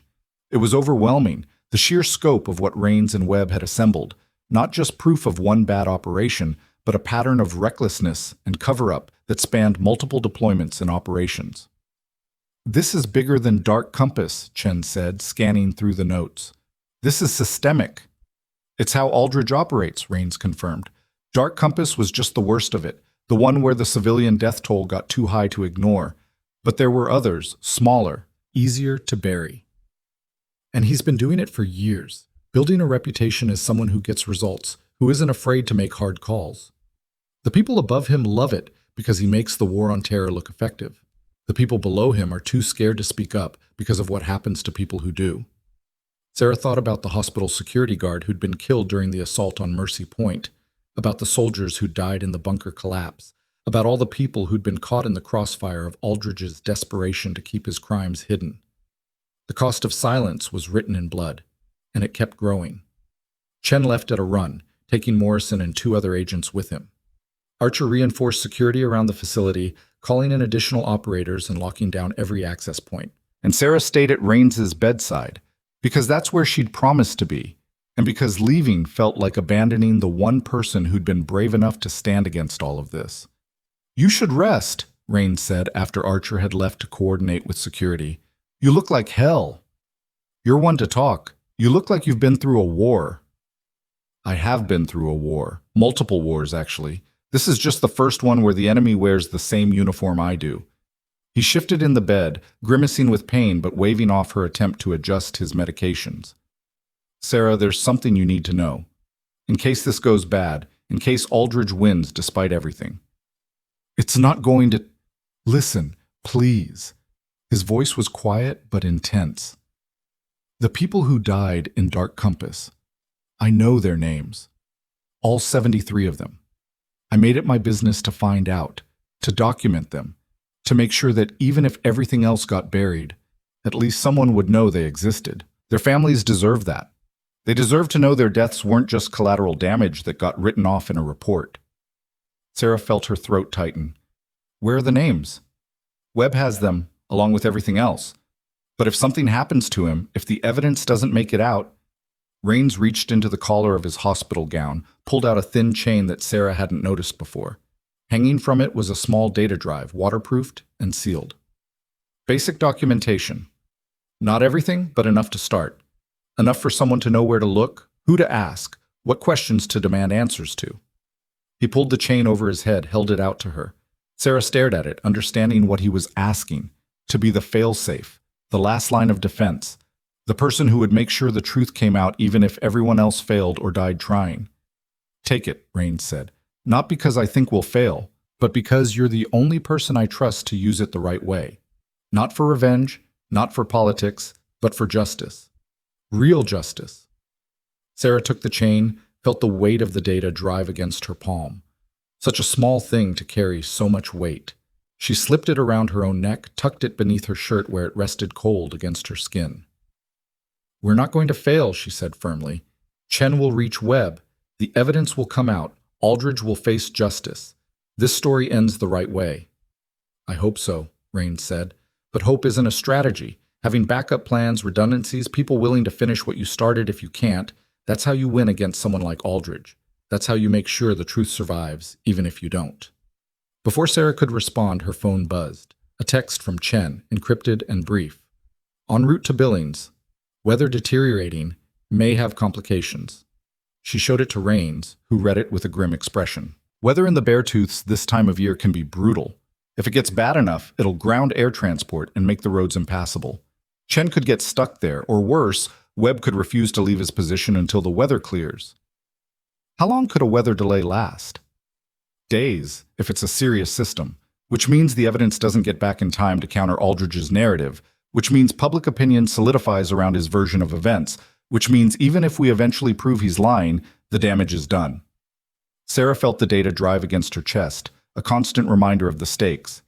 They'd come so far, survived so much, but the finish line kept moving. Every time they solved one problem, Aldridge created two more. Every time they thought they had the advantage, he found a way to undermine it. She was starting to understand why Rains had been so paranoid, so careful, so determined to have multiple layers of backup plans. When you were fighting someone with institutional power, someone who could command resources and loyalty and fear in equal measure, you had to be willing to sacrifice everything just to have a chance at winning. The question was whether that sacrifice would be enough. Hours passed in tense silence, broken only by medical checks and security updates. Sarah dozed fitfully in the chair beside Rains's bed, waking at every small sound, every change in the monitors. Rains slept in fits and starts, his body healing but his mind clearly still processing everything that had happened. The morning news broke exactly as Chen had predicted. Sarah watched it on the tablet, her stomach churning as perfectly coiffed anchors discussed Operation Dark Compass, with just the right amount of grave concern and patriotic understanding. Aldridge had given an exclusive interview, recorded, controlled, strategically leaked to a friendly outlet, where he spoke about the difficult decisions commanders had to make, the imperfect intelligence in war zones, the tragic but unavoidable civilian casualties that sometimes occurred despite best efforts. He looked like a man bearing an honorable burden. He sounded reasonable, measured, regretful, but not culpable, and the documents he'd leaked supported his narrative just enough to make it credible without revealing the full scope of the disaster. He's good, Rains said quietly, watching over her shoulder. I'll give him that. He knows exactly how to play the media, how to frame himself as the reluctant hero instead of the war criminal he actually is. The evidence will prove him wrong, if we can present it in a way people will believe. That's the challenge. Aldridge is a general, a decorated veteran, someone with credibility and institutional backing. He gestured at himself, at Sarah, a wounded soldier who could be dismissed as unstable, and a nurse who could be painted as overly emotional or manipulated. The evidence matters, but so does who's presenting it. Sarah's phone buzzed again. Chen, another update. Reached Webb's location. Situation complicated. Need time to verify and secure. Weather closing in. May not make it back today. Damn, Rains breathed. That's not good. Define situation complicated, Sarah said, already typing a response. Chen's reply came quickly. Webb alive but injured. Says someone tried to reach him 2 days ago. He assumed hostile and defended position. Has evidence but won't release without proper authentication. Working through protocols, but it's slow. We'll update when possible. Rains closed his eyes, his hand clenching into a fist. Someone already tried to get to him. Aldridge knows about the secondary location, or he's guessing, or he's just being thorough about eliminating loose ends. Either way, Webb's in danger, and so is the evidence. Chen will get it. He's good at his job. Being good isn't always enough, not against someone who's willing to burn down everything to protect himself.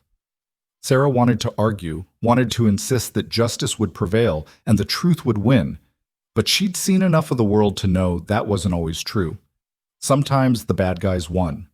Sometimes the system protected its own at the expense of the innocent. Sometimes doing the right thing just got you killed. But sometimes, people fought hard enough and smart enough and lucky enough to make a difference, to force accountability, to ensure that the dead were remembered and the guilty faced consequences. She touched the data drive beneath her shirt, a talisman and a responsibility.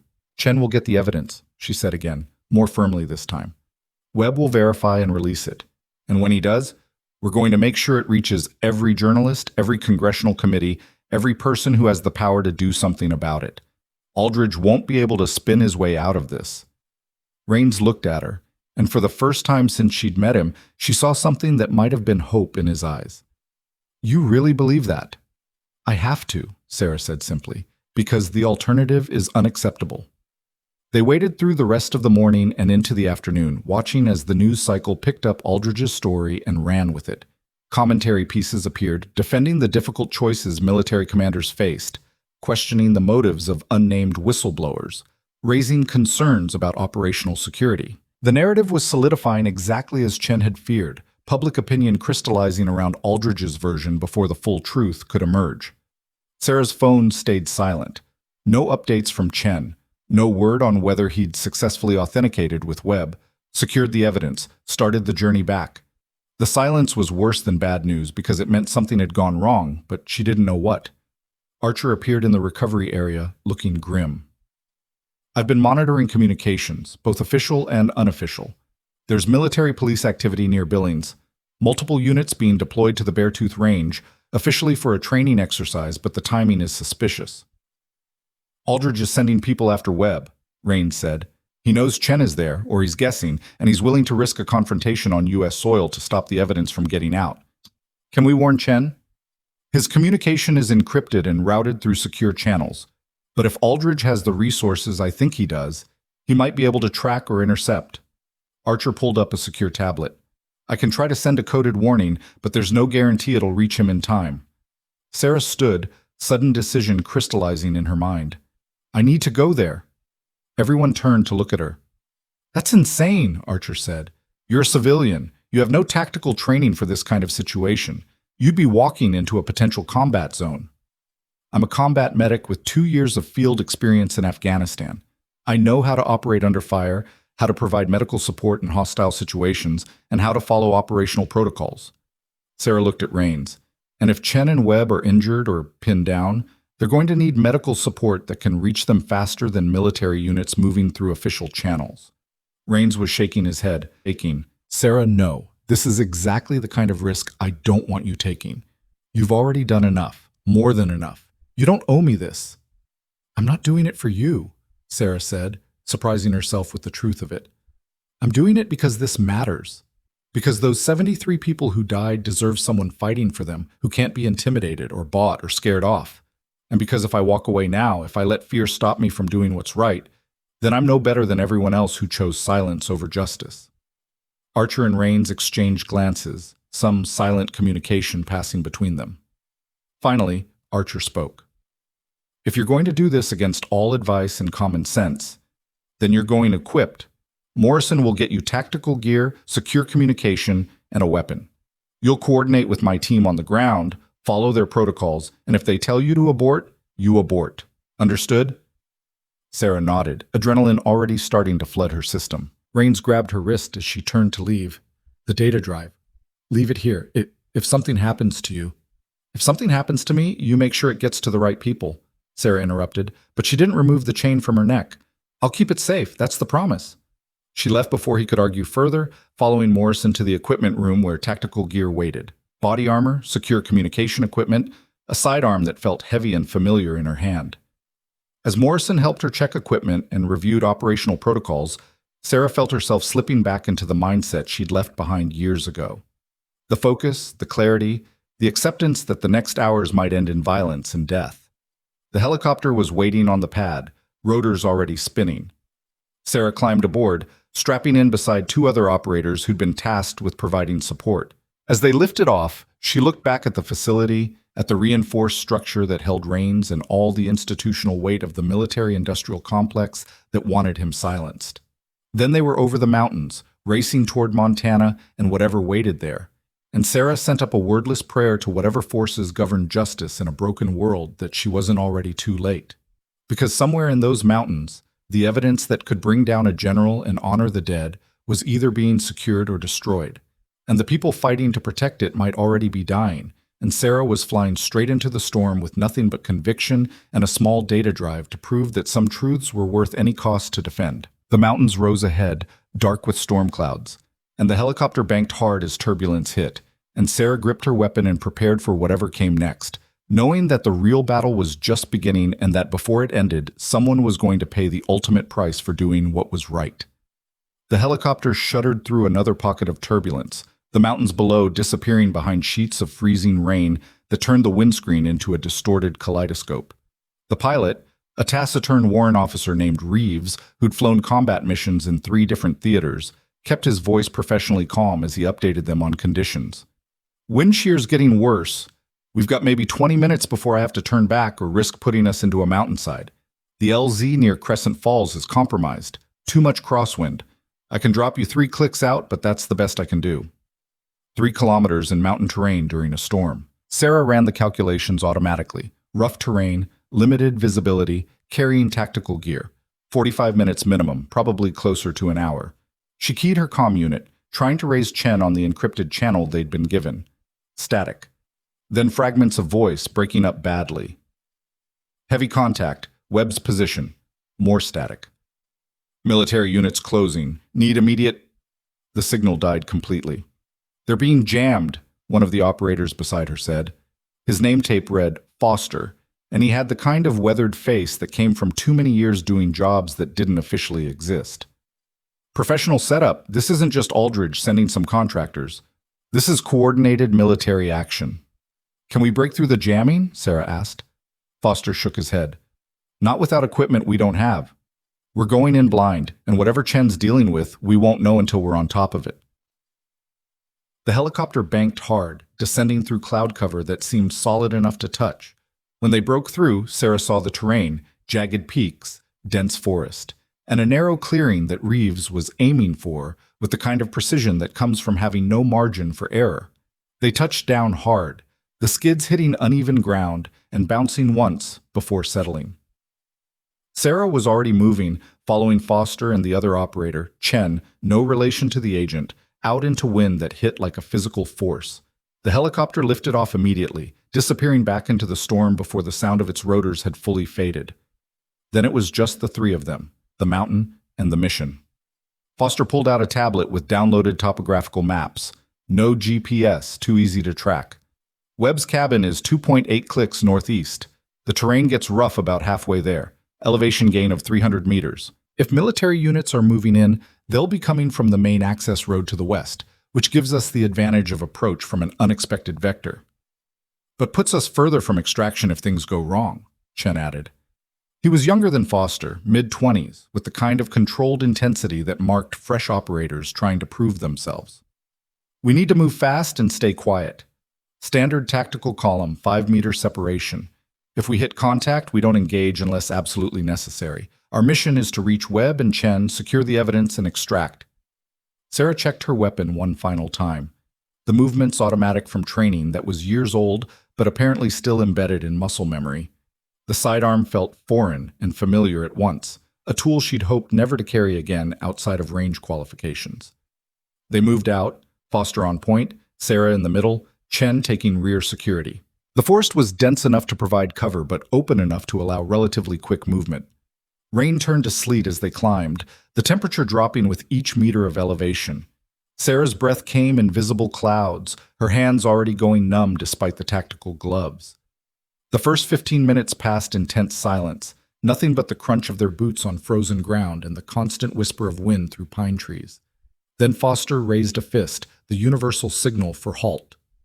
Sarah froze, her hand automatically going to her weapon. Foster pointed. Through the trees, maybe 200 meters distant, Sarah could see lights moving, vehicle lights, multiple sources, sweeping through the forest in a coordinated search pattern. Military convoy, Foster whispered into his comm. At least 4 vehicles, probably more we can't see. They're conducting a grid search. Looking for Webb's cabin or for Chen? Sarah asked quietly. Either way, they're between us and our objective. We need to go around, add another click to our route, but keep us out of their search pattern. They altered course, moving parallel to the convoy's direction but maintaining distance.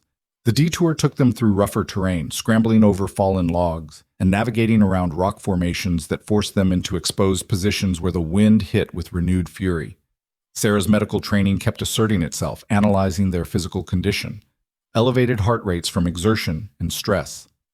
Early signs of cold exposure, numbness in extremities, slight tremor and fine motor control. They needed to reach shelter soon or risk hypothermia becoming a factor on top of everything else. Another signal from Foster. This time he was pointing down into a small ravine where Sarah could see fresh boot prints in the mud, already filling with rain but still distinct. Multiple people, moving fast within the last hour. Chen's team or hostiles? She asked. Foster knelt, examining the prints with professional focus.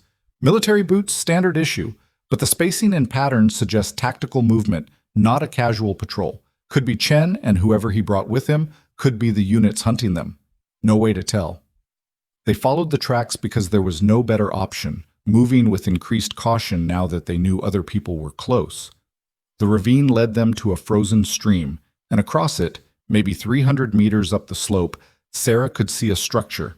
Small, built into the hillside, smoke barely visible from a chimney that was designed to disperse and hide the signature.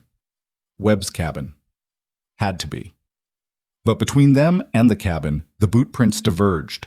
Some continued toward the structure. Others split off, moving to flanking positions that suggested either preparation for assault or establishment of a defensive perimeter. Foster was studying the situation through compact binoculars. I count at least 6 positions established around the cabin. Good tactical placement, overlapping fields of fire. Whoever set this up knows what they're doing. Is it Chen's team or the hostiles? Can't tell from here. But the cabin's still standing, and I don't see signs of active combat, which suggests either they're in a standoff or gunfire erupted from the cabin. The sharp crack of a rifle followed immediately by return fire from at least 3 positions. Sarah watched as muzzle flashes lit up the gray afternoon, rounds impacting the cabin's reinforced walls in rapid succession. That's Chen, Foster said with certainty. Defending the cabin, which means the perimeter positions are hostiles. We just walked into an active siege. More gunfire, sustained now. Sarah could see figures moving between tree cover, advancing on the cabin with coordinated precision. Military tactics, professional execution. This wasn't a hasty assault. This was a prepared operation with clear objectives and rules of engagement. Chen's voice crackled through the comm, barely audible through interference. Taking heavy fire. Webb, critical. Can't hold. We need to support them, Sarah said, already moving forward. Foster grabbed her arm. We're 3 people with small arms against what looks like a full tactical team with support weapons. If we engage, we die, they die, and Aldridge wins. We need to be smarter.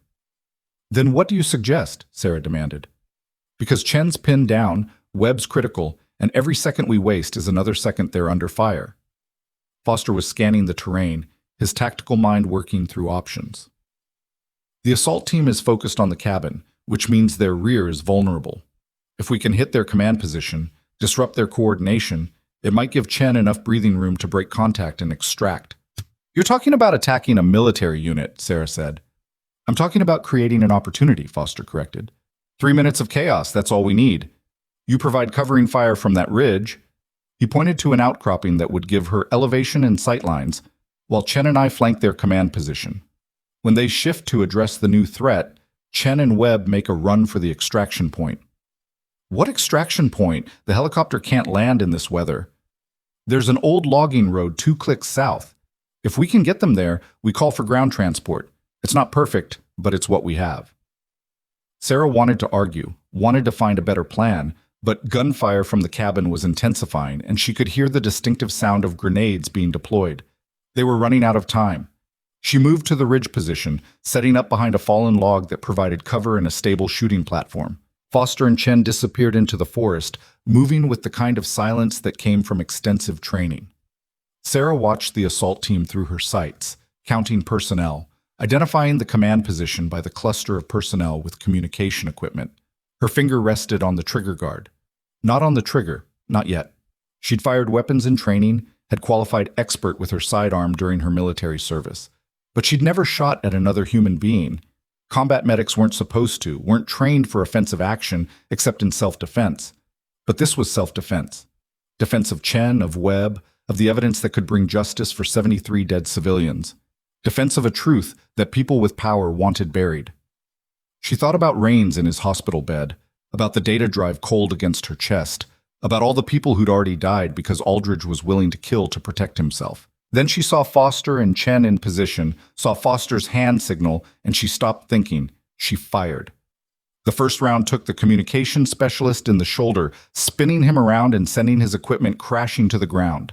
The second and third rounds went into the equipment itself, destroying the radio setup that was coordinating the assault.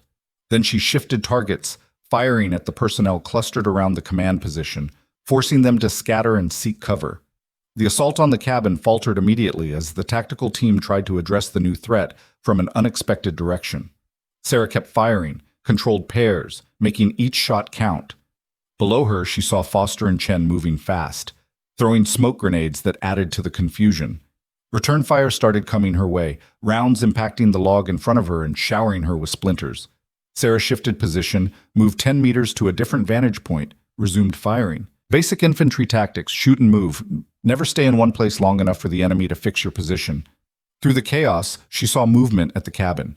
Chen emerging, supporting someone who had to be Webb, moving fast despite an obvious limp. Behind them, more smoke, more covering fire from inside the cabin. Someone else was in there, someone providing suppression while Chen executed the extraction. Sarah focused on keeping the assault team pinned, preventing them from repositioning to intercept Chen's escape. Her magazine ran dry and she reloaded, movements automatic, not fast but smooth. She could hear shouting from the tactical team, orders being barked, but the coordination was broken. They were reacting instead of executing a plan, and that made all the difference.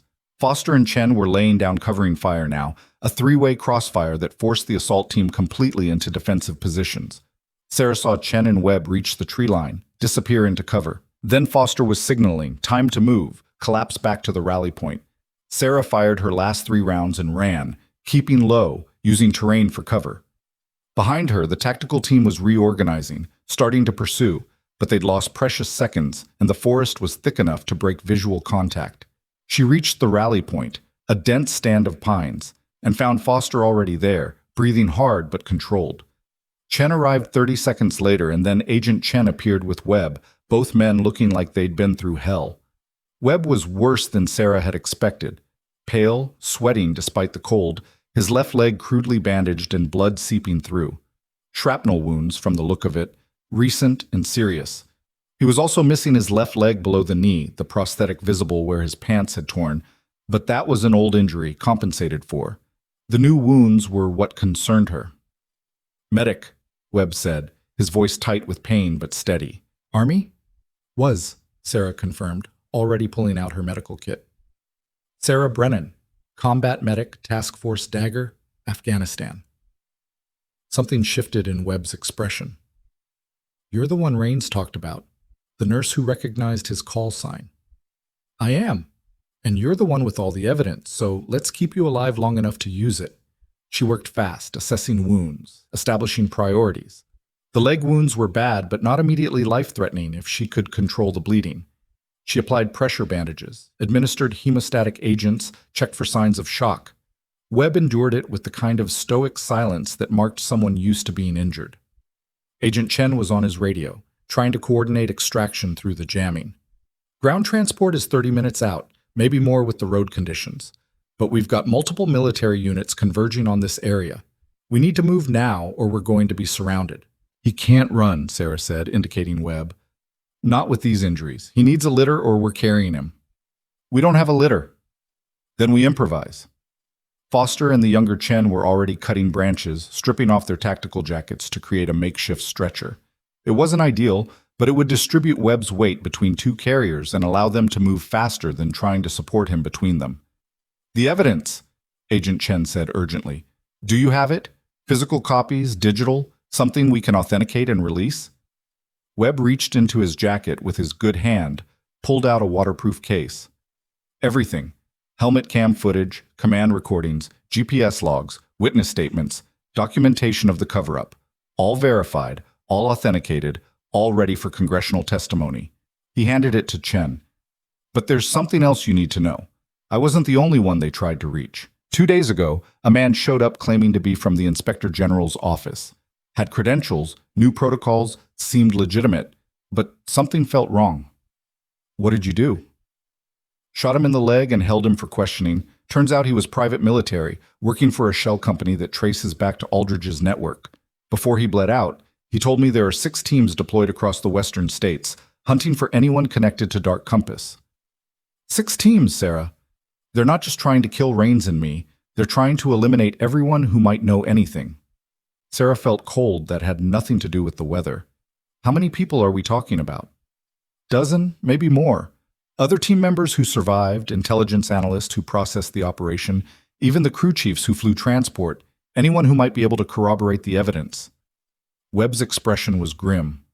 Aldridge isn't just trying to bury the truth. He's trying to eliminate the possibility of truth ever emerging. Agent Chen's face had gone white. I need to make calls, warn people, get protective details assigned. You can't, Webb interrupted. Not through official channels. Aldridge has people everywhere, monitoring communications, flagging anyone who might be a threat. The moment you start making calls, you'll tip them off to exactly who they need to kill next. So what do? Just let them hunt these people down? We get the evidence out, publicly, immediately, in a way that can't be buried or spun. Once it's public, once the story is out there and the pressure is on, Aldridge loses his ability to operate in the shadows. The teams will scatter, the witnesses will have political cover, and the momentum shifts to investigation instead of elimination. Foster was monitoring their perimeter. We can debate strategy later. Right now we have immediate problems. I'm seeing movement through the trees, multiple contacts. They're trying to encircle us. They moved out, Foster and the younger Chen carrying Webb on the improvised stretcher, Sarah and Agent Chen providing security. The terrain was punishing, steep slopes and loose rock that made every step treacherous. Webb gritted his teeth against pain, but Sarah could see he was deteriorating. Blood loss, shock, hypothermia, all compounding. She did what she could while moving, adjusting bandages, monitoring his condition, but there was a limit to field medicine. Webb needed a hospital, real surgery, controlled conditions. Every minute they spent running through these mountains was another minute for complications to develop. Gunfire erupted behind them, rounds snapping through the trees. The pursuit team had caught up, and they weren't bothering with subtlety anymore. Sarah returned fire, forcing the pursuers into cover, buying precious seconds. How far to the extraction point? She called to Foster. 1.5 clicks, but the road's exposed. If they get there first, they can set up an ambush position we'll never break through. Then we need to move faster. They pushed harder, Webb groaning despite his attempts at silence, the stretcher carriers struggling with the weight and terrain. Sarah could hear the pursuit getting closer, more coordinated now that they'd re-established contact. They broke out of the tree line onto the old logging road, and Sarah's heart sank. 2 military vehicles were already there, personnel deployed in defensive positions that covered the entire approach.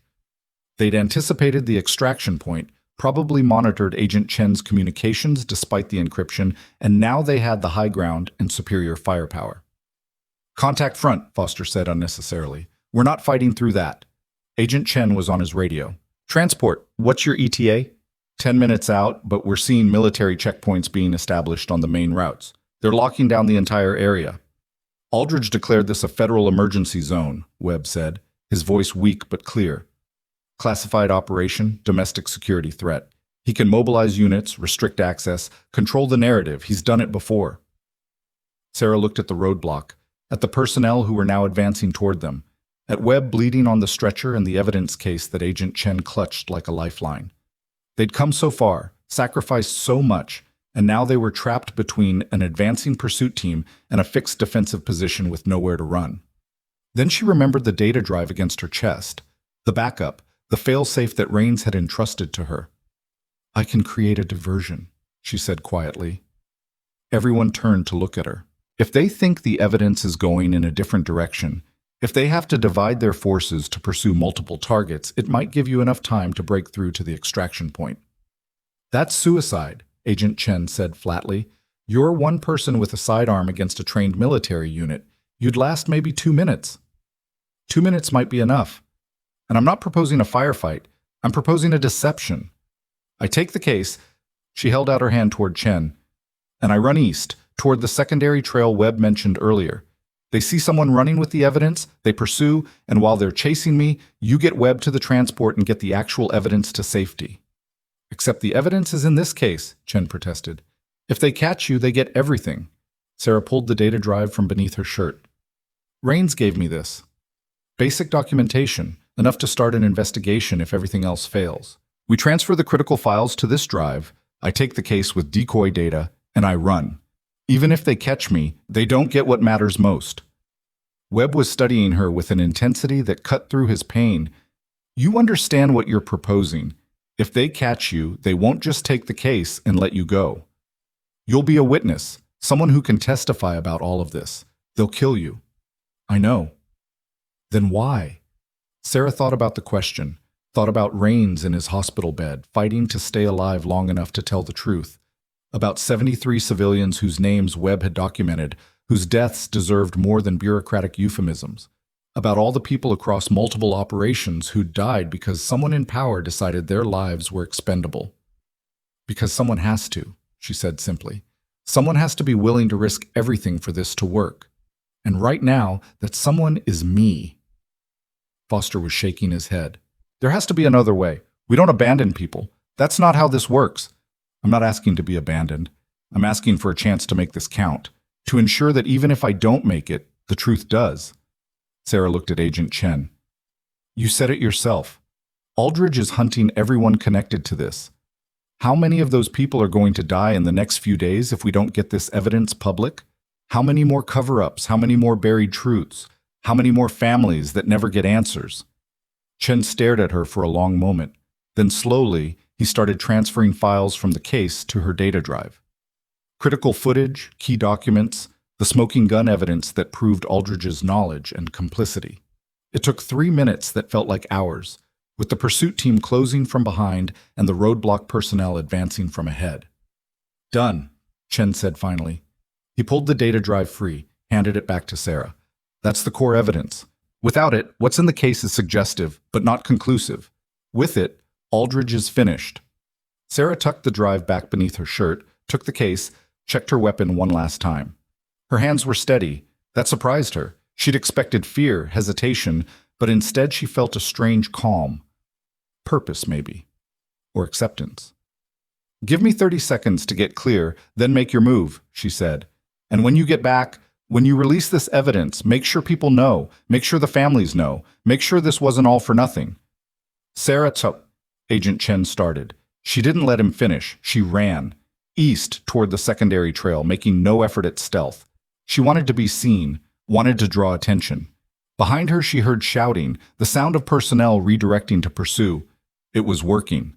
The forest swallowed her and Sarah pushed harder, her lungs burning, legs screaming, but she didn't slow down. She could hear pursuit, multiple people, gaining ground. They were faster, fresher, not carrying the weight of exhaustion and fear that she was. But they didn't need to catch her immediately. They just needed to believe she had what they wanted. She risked a glance back and saw at least 4 personnel in pursuit, maybe more behind them, which meant the roadblock was undermanned, which meant Chen and the others had their window. She allowed herself one moment of satisfaction. It was working, and then focused on survival. The trail twisted through dense undergrowth, and Sarah used every trick she could remember from her combat training. changed direction unpredictably, used terrain to break line of sight, created false trails. But her pursuers were professionals, and they were closing. A shot rang out, the round close enough that Sarah felt the supersonic crack. They were firing to stop her, not to kill. They wanted the case intact. She used that, made herself a harder target by staying in motion, by keeping obstacles between herself and the shooters. Then the trail opened onto a cliff edge, and Sarah realized with sinking dread that she'd run herself into a dead end. Behind her, voices calling for her to stop, to surrender. Ahead, a drop of maybe 40 feet into a rock-filled stream. She looked at the case in her hand, at the data drive against her chest. The case was a decoy. The drive was real. If she jumped, if she survived the fall, she might be able to escape in the water, use the current to put distance between herself and pursuit. But a 40-foot jump into shallow water with rocks, the odds of survival were terrible. If she surrendered, they'd take the case, realize it was a decoy, and come after the others anyway. And they'd kill her because she was a witness. Sarah made her choice. She threw the case at the nearest pursuer, a distraction, making them flinch and duck, and she jumped. The fall seemed to last forever and no time at all. She hit the water hard, the impact driving the air from her lungs, cold so intense it felt like fire. The current grabbed her immediately, tumbling her downstream, rocks battering her body. She couldn't breathe, couldn't orient, couldn't tell up from down. Her head broke surface and she gasped, swallowing water and air in equal measure. The current was brutal, the water glacial, and Sarah could already feel her body starting to shut down from the cold. She tried to swim, to control her trajectory, but her limbs were heavy and uncoordinated.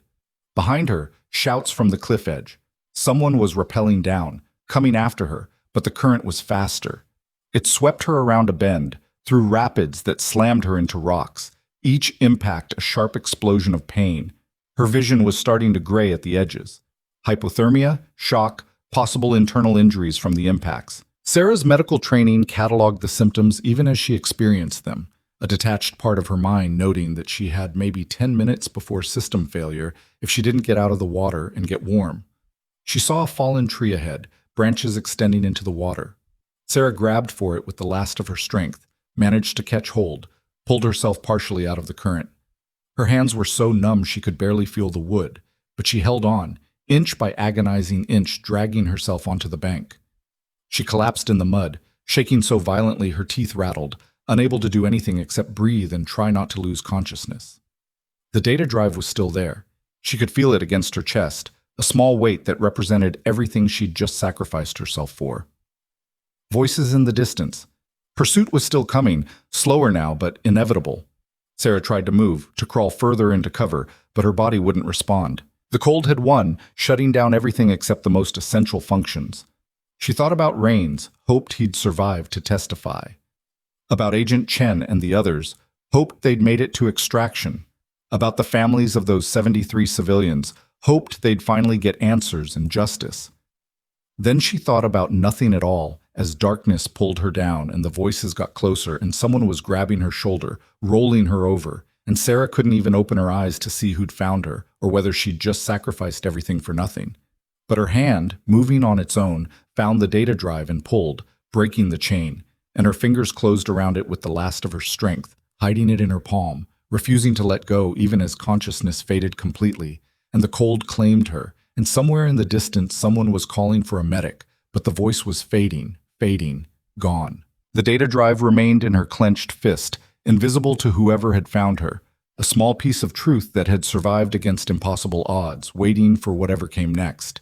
Warmth came first, then pain, then the awareness that being alive meant both were possible. Sarah's fingers slowly uncurled from around the data drive, her body fighting the command to release what she'd nearly died protecting. Her eyes opened to fluorescent lights and white ceiling tiles. Not Cascade Ridge, somewhere else. A hand pressed gently on her shoulder as she tried to sit up. Easy, you've been through enough. The voice belonged to a military doctor, 50s, calm authority. Behind him stood 2 MPs. Sarah's heart spiked until she saw Agent Chen step into view. Joint Base Lewis McCord, Secure Medical Wing, Chen said. You were extracted from the mountains 4 hours ago. Severe hypothermia, multiple contusions, near drowning. You're lucky to be alive. Sarah's hand went to her chest. The data drive was gone. Panic surged until she saw it on the medical tray beside her bed, sealed in an evidence bag. "We cataloged it when you came in," the doctor said. "Haven't accessed it. Appears encrypted anyway." "The evidence," Sarah said, her voice rough. "Did you?" "Secure and delivered." Chen pulled up a chair. "Webb is in surgery here, critical but stable. The evidence package has been duplicated and distributed to 3 congressional oversight committees, the Inspector General's office, and 2 major news organizations. As of 2 hours ago, the full scope of Operation Dark Compass is public knowledge." Sarah felt something loosen in her chest. "Aldridge?" "Under investigation. Command suspended pending congressional inquiry." Chen's expression darkened. "But there's a complication. Aldridge released his own statement claiming the operation was conducted within legal parameters, that civilian casualties were unavoidable, and that current accusations are politically motivated fabrications from unstable veterans. He's calling Rains and Webb liars. He's claiming traumatized soldiers whose testimony can't be trusted. And he's got supporters, people in Congress, retired brass, media figures. They're creating enough doubt that prosecution becomes difficult." Chen leaned forward. "He's demanding independent verification, chain of custody documentation, expert analysis. He's not denying the operation happened. He's denying culpability." Sarah reached for the evidence bag. "This drive has the core files, the ones you transferred before I ran. Chain of custody is clean." "It's our insurance policy," Chen confirmed. "But using it means putting you on the stand as a witness, which makes you a target. They already tried that. They'll try harder, especially because—" Chen pulled out his phone, showed her a news article. 6 hours ago, a military convoy transporting backup evidence from Montana was attacked. 3 soldiers killed, evidence destroyed. Sarah went cold. "Aldridge is escalating. He's destroying evidence and eliminating witnesses. Which is why you're under protective custody." Chen's expression was grim. "You don't leave this facility without armed escort. I need to see Rains and Webb. If we're going to counter Aldridge's narrative, we need to coordinate testimony. Rains is still at Cascade Ridge. Webb is 2 floors down in surgery. You're scattered across installations specifically to make it harder to eliminate all witnesses at once. Then get us on video conference, because if we're isolated, Aldridge can pick apart our individual testimonies and create doubt." Chen made calls, speaking in clipped military shorthand. When he finished, he looked at Sarah. 18 hours? Secure video conference with Rains and Webb if he's conscious. We're also bringing in congressional investigators and the media outlets that received evidence. We make this public, comprehensive, impossible to ignore." Sarah spent the next hours reviewing evidence materials on isolated computers. She watched helmet cam footage from Dark Compass, forced herself to see every horrible second, the missed intelligence, the civilian casualties, the desperate attempts to stop engagement once the mistake became apparent. She listened to command recordings where Aldridge's voice ordered continuation, even after reports of civilian presence came through. The evidence was damning, but Sarah knew damning evidence wasn't always enough. The video conference began on schedule. Sarah's screen split into windows, Rains from Cascade Ridge, looking better but still in recovery. Webb from a hospital bed 2 floors down, pale and bandaged but alert. Agent Chen from another secure room, and representatives from 3 congressional oversight committees. Also present via recorded video were family members of the Dark Compass victims. Sarah watched their faces as they were introduced: mothers, fathers, siblings, children. Representative Patricia Morrison from the Armed Services Committee took the lead. "We're here to establish facts and determine whether criminal charges are warranted. General Aldridge has provided his account. We're now hearing from the witnesses who brought this to light." She looked at Rains. "Corporal Rains, walk us through what happened." Rains detailed the pre-operation intelligence briefings, the warning indicators that the target was misidentified, his attempts to flag concerns. He described the operation itself, the growing realization they were engaging civilians, the desperate calls to cease fire that were overridden. General Aldridge received at least 3 separate communications during the operation indicating civilian presence, Rains said. Each time, he ordered continuation. His reasoning was that insurgents used civilian populations as cover, but the intelligence didn't support enemy presence. It supported our coordinates being wrong. Morrison made notes. And after the operation? Command ordered immediate evidence sanitization. helmet cam footage confiscated, after-action reports classified, personnel separated and reassigned to prevent coordination. I was told discussing the operation would result in charges of unauthorized disclosure. Yet you kept evidence anyway. I documented everything because I knew what I'd witnessed. Those families deserved more than being erased from official records. So yes, I kept evidence, knowing it was risky, because the alternative was letting their deaths mean nothing. Webb's testimony corroborated everything, adding details from his perspective as team leader. He described breaching the compound and realizing the intel was wrong, the desperate attempts to minimize casualties, the aftermath of discovering children among the dead. We train for combat. We accept that sometimes innocents die despite best efforts, but this wasn't that. Webb's hand clenched. This was negligence at best, murder at worst. And when we tried to report it, we were shut down, threatened, systematically silenced. Then Sarah's turn. Morrison looked at her with interest. Ms. Brennan, you weren't military, weren't present for the operation, yet you've become central to this case. Explain. Sarah told her story. The night Rains arrived bleeding and desperate, the recognition of his call sign, the systematic attempts to kill him, the assault on the bunker, the siege at Webb's cabin, her decision to serve as decoy in the mountains. Why? Morrison asked. You'd left military service. Why risk everything? Because truth matters, Sarah said. Those 73 civilians deserved someone willing to fight for them. I'd spent years treating casualties for missions that went wrong, mistakes that were buried, families that never got answers. I couldn't change what happened to them, but I could help ensure this time was different. Morrison played recorded statements from victim families. A mother talked about her daughter who dreamed of being a teacher. A husband described his wife's laugh. A brother remembered playing soccer with his sibling. The cumulative weight was devastating. These weren't statistics. They were people. When the statements ended, Morrison looked into her camera. Based on evidence and testimony, this committee recommends immediate court-martial proceedings against General Marcus Aldridge on charges of dereliction of duty, conduct unbecoming, and violations of the Uniform Code regarding treatment of civilians. We're also recommending investigation into evidence tampering, witness intimidation, and conspiracy to commit murder. Sarah felt vindication surge, but Morrison continued. However, General Aldridge has invoked his right to military tribunal, which means proceedings will be handled through military justice. That process can take months or years. The military takes care of its own, even when prosecuting them.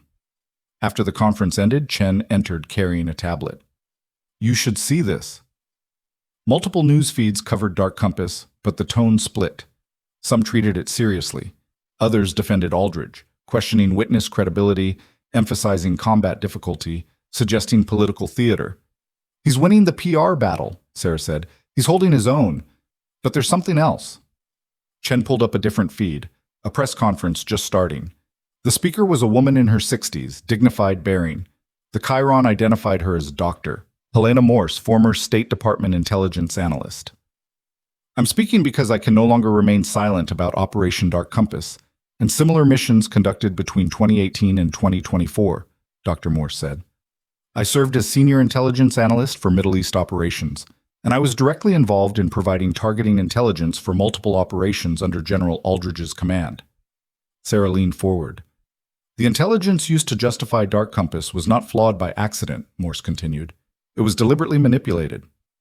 I witnessed General Aldridge and his staff alter raw intelligence reports, remove qualifying language, present ambiguous information as confirmed fact. When I raised concerns, I was reassigned and told questioning the general's judgment was career suicide. Chen was confirming the feed was legitimate.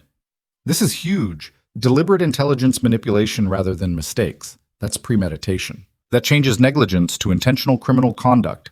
Morse continued. I have documentation. Emails showing the alteration process. Communications where Aldridge explicitly ordered removal of uncertainty language. I've provided all of this to congressional investigators and the Inspector General. She paused, expression hardening. 3 days ago, my home was broken into. Nothing stolen, but files searched, computer accessed. Yesterday, anonymous threats against my family. I'm speaking now because I refuse to be silenced, because those civilians deserve justice, and because the American people deserve accountability. Sarah's phone buzzed with a message from Rains. Did you see? We might actually win this. but Chen's expression was troubled. This is good for prosecution, terrible for Morse's safety. She just painted a target on herself. So we protect her. Already being arranged. But Sarah, Morse coming forward changes the timeline. Military tribunal will be fast-tracked, which means within weeks you'll be testifying where Aldridge's defense team will try to destroy your credibility. Let them try. They will. They'll dig into your past, find anything they can use. They'll paint you as someone with hero complex, someone seeking attention. What do you suggest? Get ahead of it. Release your story before they control the narrative. Show people who you are, why you got involved, what you risked. The interview with Washington Post journalist Emily Torres was scheduled for the following morning. Sarah prepared by reviewing her experiences, thinking about how to articulate her choices. Torres arrived early, professional but intense. Why should people believe you? You have no official standing, yet you've inserted yourself into a major controversy. What makes your testimony credible? Sarah had expected this. I don't expect people to believe me because of who I am. I expect them to look at the evidence, physical documentation, communications, testimony from multiple witnesses. My role wasn't to prove what happened. It was to help ensure the people who could prove it survived long enough to testify. Critics suggest the dramatic rescue, the escape through mountains, nearly dying. That's about seeking attention rather than seeking justice. Critics are welcome to jump into freezing water for attention, Sarah said evenly. I did what I did because people were trying to kill witnesses before truth could come out. If that makes me part of the story, fine. But the story isn't about me. It's about 73 people who died because someone chose expediency over accuracy, then cover-up over accountability. The interview continued for 2 hours. When they finished, Torres looked thoughtful. This will run tomorrow, front page. Between you, Rains, Webb, and Morse, there's a comprehensive picture that's difficult for Aldridge to counter. She paused. But his legal team is already pushing back. They're arguing you're all part of a coordinated conspiracy. They're going to come at you hard. Let them, Sarah said. The truth is on our side. The article went viral immediately. Public opinion shifted, the balance changing. People saw the human cost, understood the systematic cover-up. Then the tribunal date was announced. 3 weeks. Fast-tracked, with full media coverage and congressional observers. Sarah was reviewing tribunal procedures when alarms sounded. Emergency lockdown. Chen appeared, weapon drawn. We have a situation. Someone just tried to breach the medical wing where Webb is recovering. Military police with valid credentials claiming orders to transfer Webb for security reasons. Except you didn't issue those orders. Nobody did. Someone fabricated them. Aldridge is making his move. He knows the tribunal is coming and he's trying to eliminate witnesses. If he can forge MIP orders, he can get to any of us. We're moving all witnesses to a single secure location. Easier to defend one position than 3 separate facilities. Chen coordinated on his radio. Transport leaves in 30 minutes. The transfer happened with military precision, armored vehicles, armed escorts, unpredictable routes. Sarah rode with Rains. You look like hell, he said. You're one to talk. How's the leg? Hurts. But I can walk, testify, and I'm still alive. Better than Aldridge wanted. Rains studied her. 3 weeks until tribunal. We just need to survive 3 more weeks.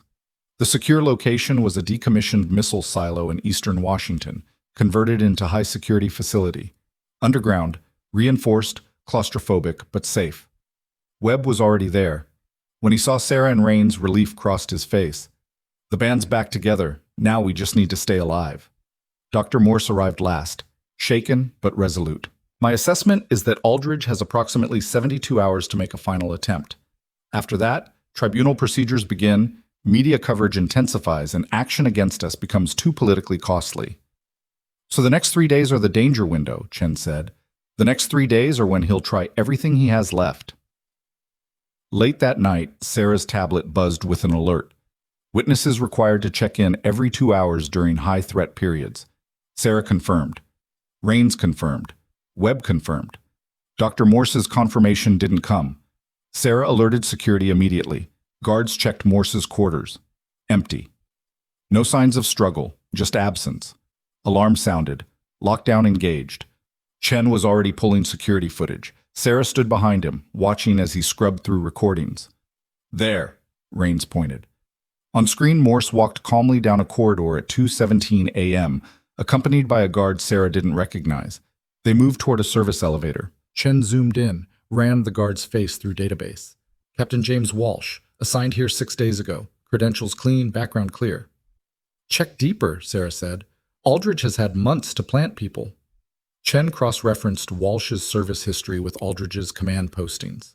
A pattern emerged. They served together. 3 deployments. Walsh was reassigned after Dark Compass, transferred to logistics, effectively sidelined. Aldridge bought his loyalty, Rains said. Or his fear. Sarah studied the footage. They took the service elevator down. Where does it go? Maintenance level and... Chen stopped, expression darkening. Emergency vehicle bay. Connects to underground tunnel that surfaces 3 kilometers from here. Can you track them? No cameras past the exit, but...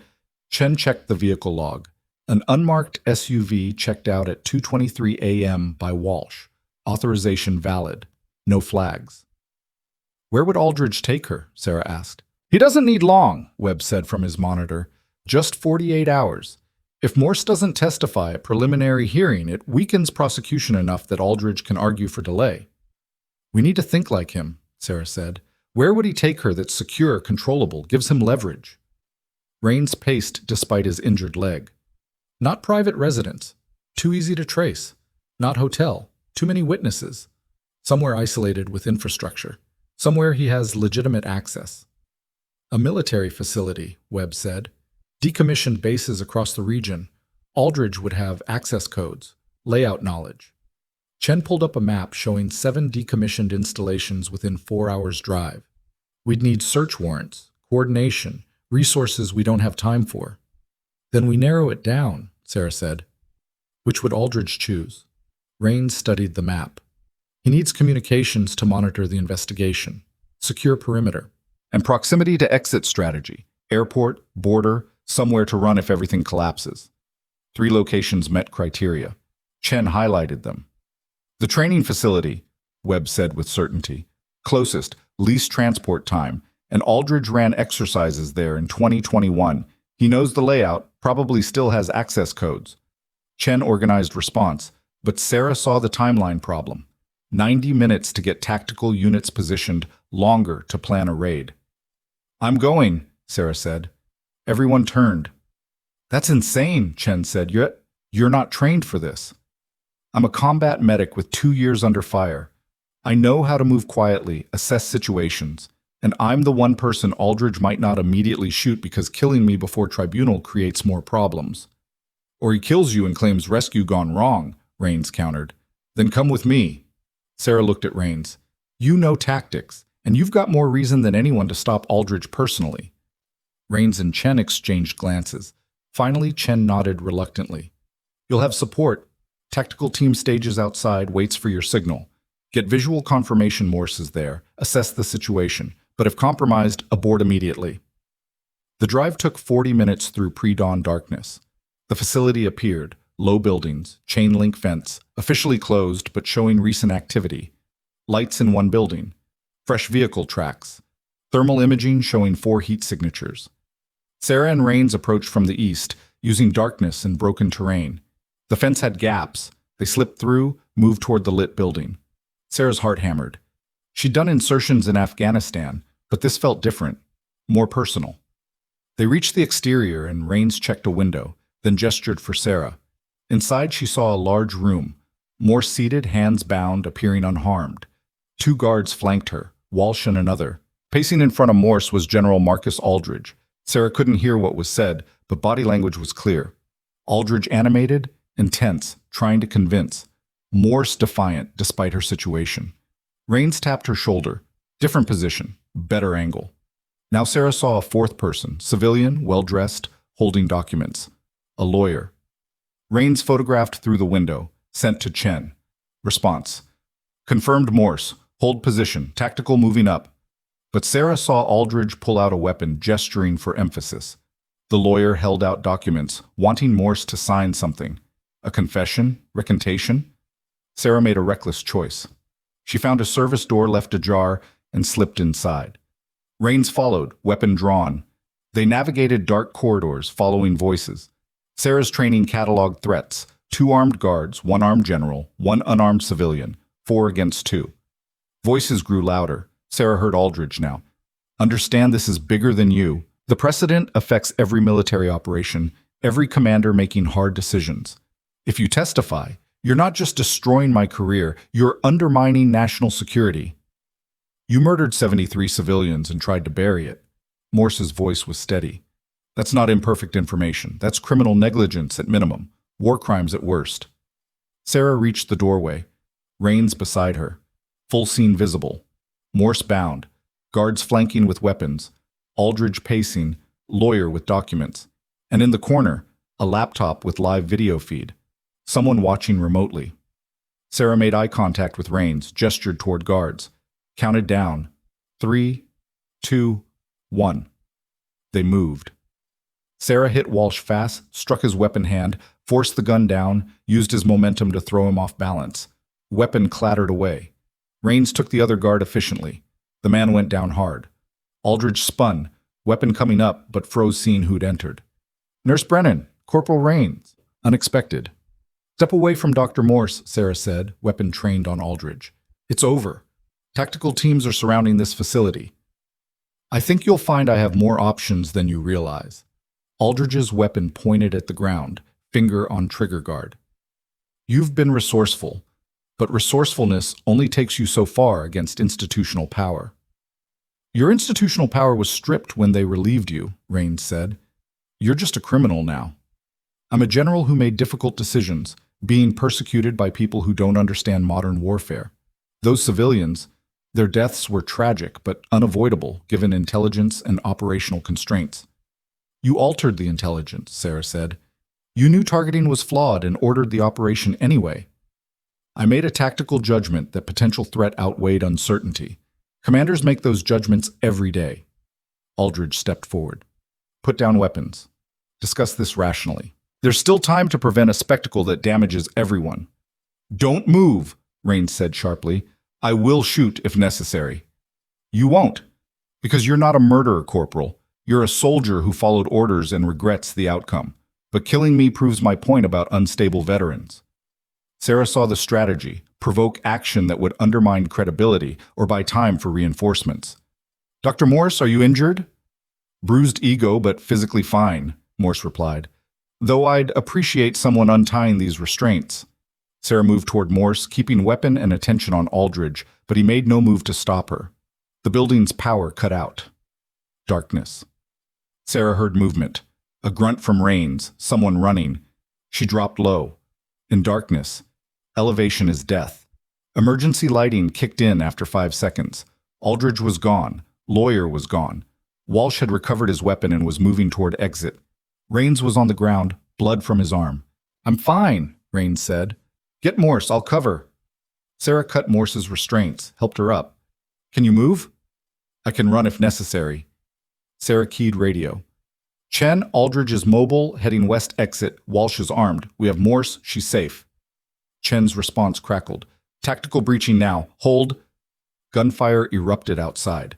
Tactical team engaging. We need to move, Rains said. Staying here makes us targets if Aldridge has backup. They navigated through darkened facility toward the east. Behind them, more gunfire, shouted orders, chaos. They emerged into pre-dawn gray and found Chen coordinating from a command vehicle. Relief crossed his face seeing Morse. You're safe. I'm safe, but Aldridge is trying to escape, Morse said. Chen was coordinating. We have the facility surrounded. He's not... He stopped, listening. Damn it, helicopter inbound from south. Private aircraft, no flight plan. Sarah understood. Aldridge's escape wasn't a vehicle, it was extraction by air. Heading to private airfield, then out of the country. Can we stop it? Not legally. We don't have authority to shoot down civilian aircraft. Chen's frustration was evident. We can track, pursue diplomatically, but he's a general with money and connections. He'll disappear. Sarah looked at the facility, helicopter visible in distance. There has to be a way. Rains studied the approaching aircraft. Helicopter needs to land to extract him. That's when he's vulnerable. If we can delay boarding, keep him pinned, Helicopter can't wait indefinitely. How do we pin someone willing to shoot anyone close? Morse asked. Sarah had an idea. With the one thing he wants more than escape, insurance, we can't testify. She looked at Chen. Can you patch into that laptop feed? The one showing someone watching remotely? Chen worked communications equipment. I can try. What are you thinking? Aldridge said institutional power. That means people in high places invested in protecting him. If we identify who's on that feed, we have leverage. Evidence of conspiracy beyond one general. Chen tapped into the building's network, accessed the laptop still running. The video feed was active, and on the other end was a face that made Sarah's stomach drop. Senator Richard Blackwell, chairman of Armed Services Committee, one of the most powerful military oversight figures, and apparently Aldridge's protector.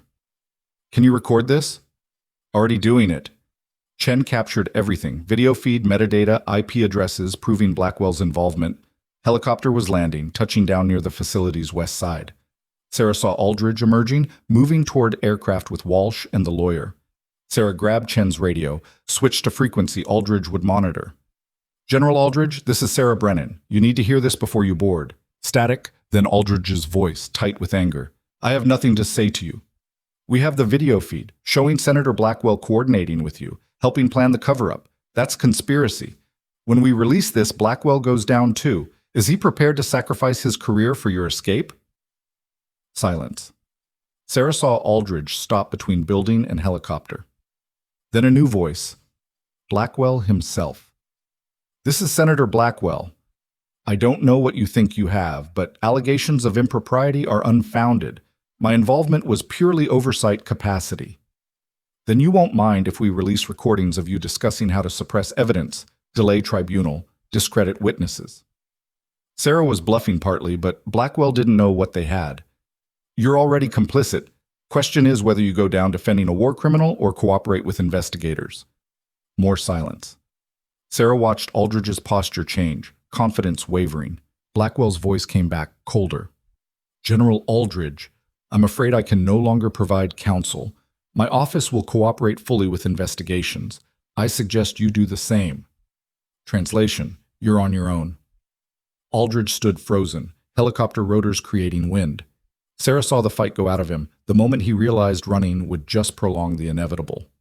The general walked away from the helicopter. He walked toward Chen's position, hands raised, weapon holstered. When he reached the command vehicle, he stopped, looked directly at Sarah. You have no idea what you've done, he said quietly. The precedent this sets. The precedent is that war crimes have consequences, Sarah interrupted.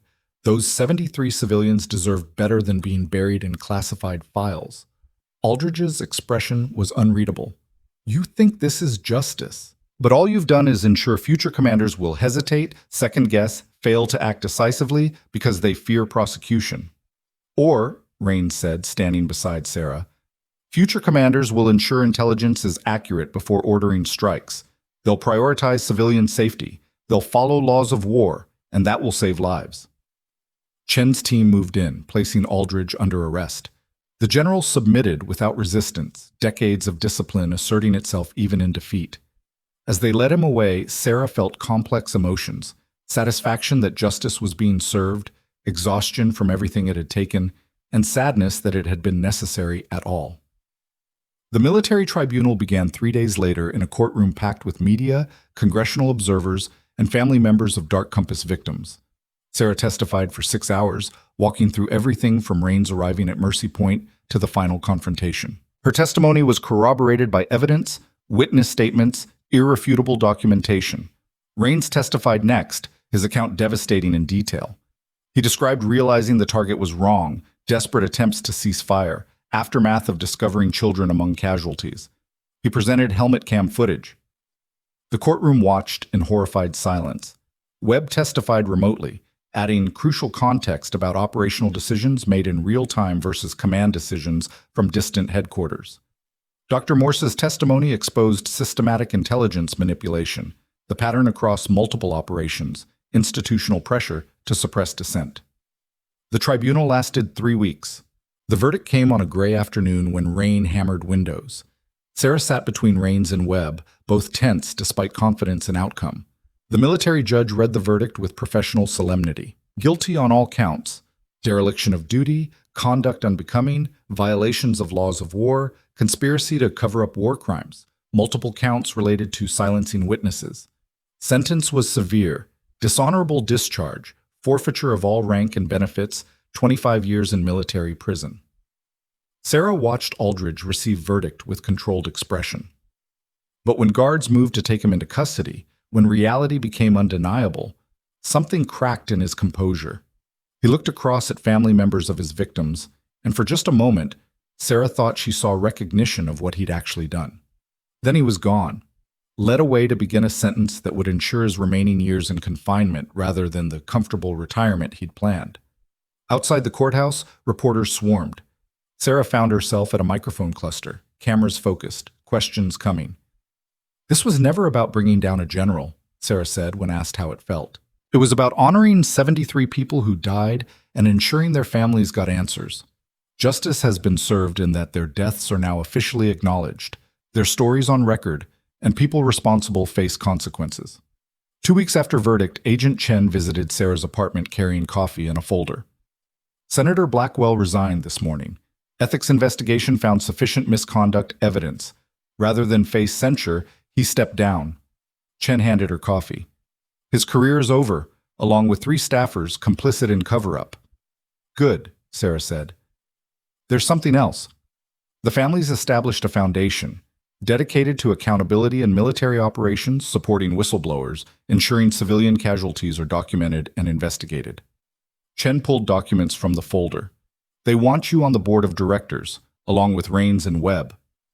Sarah looked at the papers, at the mission statement. I'm not qualified. I'm just a nurse who got pulled into something bigger. You're exactly qualified. You understand what it takes to stand up against institutional power. You've proven you won't back down when it matters. Chen set the folder on her table. Think about it. The families want people they trust. After Chen left, Sarah sat with the documents for a long time. The foundation role meant staying in public eye, continuing association with Dark Compass. It meant giving up quiet anonymity, but it also meant purpose, direction. A way to ensure what they'd fought for didn't end with one verdict, but became lasting change. She picked up her phone, called Rains. I got the foundation offer, she said. Did you? I did. Already accepted. Webb too. Rains paused. They're also offering to fund scholarship program for combat medics transitioning to civilian health care. Your name came up to help design curriculum. Sarah felt something shift. I'll do it. The board position, scholarship program, all of it. Good. Because Webb and I were hoping you'd say yes. Turns out we work well together. The foundation launched 3 months later at a ceremony attended by military leaders, congressional representatives, and most importantly, the families. Sarah stood with Rains and Webb as the memorial was unveiled, a wall bearing 73 names, each representing a life lost and now remembered. A year after the verdict, Sarah testified before Congress on military accountability legislation. Some representatives were receptive, others hostile, suggesting she undermined military effectiveness. Sarah handled both with calm professionalism, focusing on facts, refusing emotional bait, staying centered on mission. After testimony, a young woman in uniform approached. Ms. Brennan, Corporal Jennifer Martinez, I wanted to thank you. For what? For showing that speaking up is possible. I've been sitting on evidence about procurement fraud for 6 months, terrified to report it. But watching what you did, Martinez straightened. I'm filing a report tomorrow. With the Inspector General. Your example made that possible. Sarah felt emotion tighten her throat. Do you have support? Legal counsel? The foundation connected me with attorneys, knowing the systems are changing, that there are people who'll back whistleblowers. It makes the difference. After Martinez left, Sarah stood thinking about ripple effects. One night in a trauma bay had led to a general's conviction, which led to policy changes, which led to a young corporal finding courage. The impacts spread outward in ways she couldn't predict or control. Systemic change wasn't one dramatic moment. It was thousands of small decisions by individuals choosing to do what was right despite costs. 5 years after the verdict, the foundation organized a memorial service for Dark Compass victims at Arlington National Cemetery. After years of advocacy, the military officially acknowledged the 73 civilians and agreed to honor them with permanent memorial. Sarah stood with families as the monument was dedicated. Speeches were made, but the moment that mattered most came when families spoke about their loved ones. A mother talked about her daughter who'd dreamed of being a teacher. A husband described his wife's laugh. A brother remembered playing soccer with his sibling. They weren't casualties anymore. They were people. When the ceremony ended, an elderly woman approached Sarah. Her name was Amira Hassan, and her grandson had been among those killed. Through a translator, she thanked Sarah. "For 18 months, I did not know why he died," Amira said, tears streaming. "They told me accident, that I could not know more. I thought perhaps he was forgotten. But you fought. You risked everything. And now I know my grandson mattered. Now his name is on stone that will last beyond my lifetime." Sarah hugged the old woman. "Your grandson mattered from the beginning. We just made sure the world acknowledged it." The memorial stood as testament to many things, to victims who died, to whistleblowers who spoke up, to families who demanded truth, and to the principle that accountability matters even when it's difficult and costly. 10 years after that night at Mercy Point, Sarah gave a keynote at a national healthcare conference. The topic was ethical decision-making, but everyone knew they wanted to hear about Dark Compass. "I was nobody special," she began, "just a trauma nurse working night shift in a small-town hospital. What I had was willingness to recognize when something was wrong and refusal to look away from it." She described that first night, the soldier who arrived desperate, the moment she heard his call sign and decided to step in front of armed guards. That decision led to everything else. But it started with one choice in one moment when I could have stayed safe and silent. Sarah looked across the audience. Most of you will never face a general trying to cover up war crimes. But you'll face moments when systems fail patients, when institutional priorities override proper care, when speaking up means risking your career. And in those moments, you have to decide who you want to be. She talked about the cost of speaking up and the cost of silence. Choose truth, she concluded. Choose courage. Choose to be the person who stands up even when it's terrifying. Because that's how systems change. Not through grand gestures, but through individuals making ethical choices in critical moments. You have more power than you realize. Use it. The standing ovation surprised her, but as she looked at healthcare workers' faces, she understood. They weren't applauding her specifically. They were affirming that courage matters, that individuals can make differences, that systems can change. 20 years after Dark Compass became public, Sarah stood alone at the Arlington Memorial, running her fingers over engraved names. She came here every year on this date, a personal ritual. "You're still here," a voice said. Rains using a cane now. Injuries had left permanent damage, but he wore them as badges of honor. "Every year," Sarah confirmed. They stood together in silence, two strangers bound by crisis into permanent partnership. The foundation work continued. The advocacy continued. The fight for accountability continued because it was never finished, just handed forward to the next generation. "Was it worth it?" Rains asked quietly. "Everything we went through, lost, risked, does the outcome justify the cost?" Sarah thought seriously. She thought about families who had answers instead of silence, about policy changes that made future cover-ups harder, about whistleblowers who'd found courage because someone showed it was possible, about young medics who understood integrity wasn't abstract but a series of choices made in critical moments. "Yes," she said finally, "not because we got everything we wanted or fixed everything broken, but because we proved accountability is possible even against institutional resistance. We proved truth matters even when powerful people want it buried. And we proved ordinary people can stand against generals and senators and win. That precedent alone makes everything worth it." Rains nodded slowly. "We didn't just get justice for Dark Compass. We created a roadmap for future accountability, made it harder for the next Aldridge." When Sarah finally left the memorial, she didn't feel the weight of those 73 names as burden, but as purpose. Their deaths had meaning because people fought to ensure it. Their stories were preserved because witnesses refused silence. And their families had closure because a combat medic in a small-town hospital had recognized a soldier's distress call and decided truth mattered more than safety. Sarah had been nobody special, just a nurse who heard a call sign and chose to answer it. But that choice, made in one critical moment 20 years ago, had rippled outward in ways she never could have predicted, touching thousands of lives and changing systems that had seemed immovable. And if she could do it, if an ordinary person facing impossible odds could stand against institutional power and win, than anyone could. Some battles were worth fighting even when victory seemed impossible. Some truths were worth protecting even when silence was safer. And some calls deserved to be answered regardless of cost. Sarah had answered, and she would keep answering, supporting others who made the same choice, proving that accountability, justice, and truth were not just ideals but achievable realities when people cared enough to fight for them. The story that began with no doctor reaching a dying sniper ended with a nurse who heard his call sign becoming the voice that ensured the dead were honored, the guilty were punished, and the systems that failed were forced to change. Justice, hard-won and incomplete but real, standing as testament to the power of individuals who choose courage when it costs them everything. Chen was already pulling security footage when Sarah burst into the control room, Rains limping behind her despite the pain clearly etched on his face.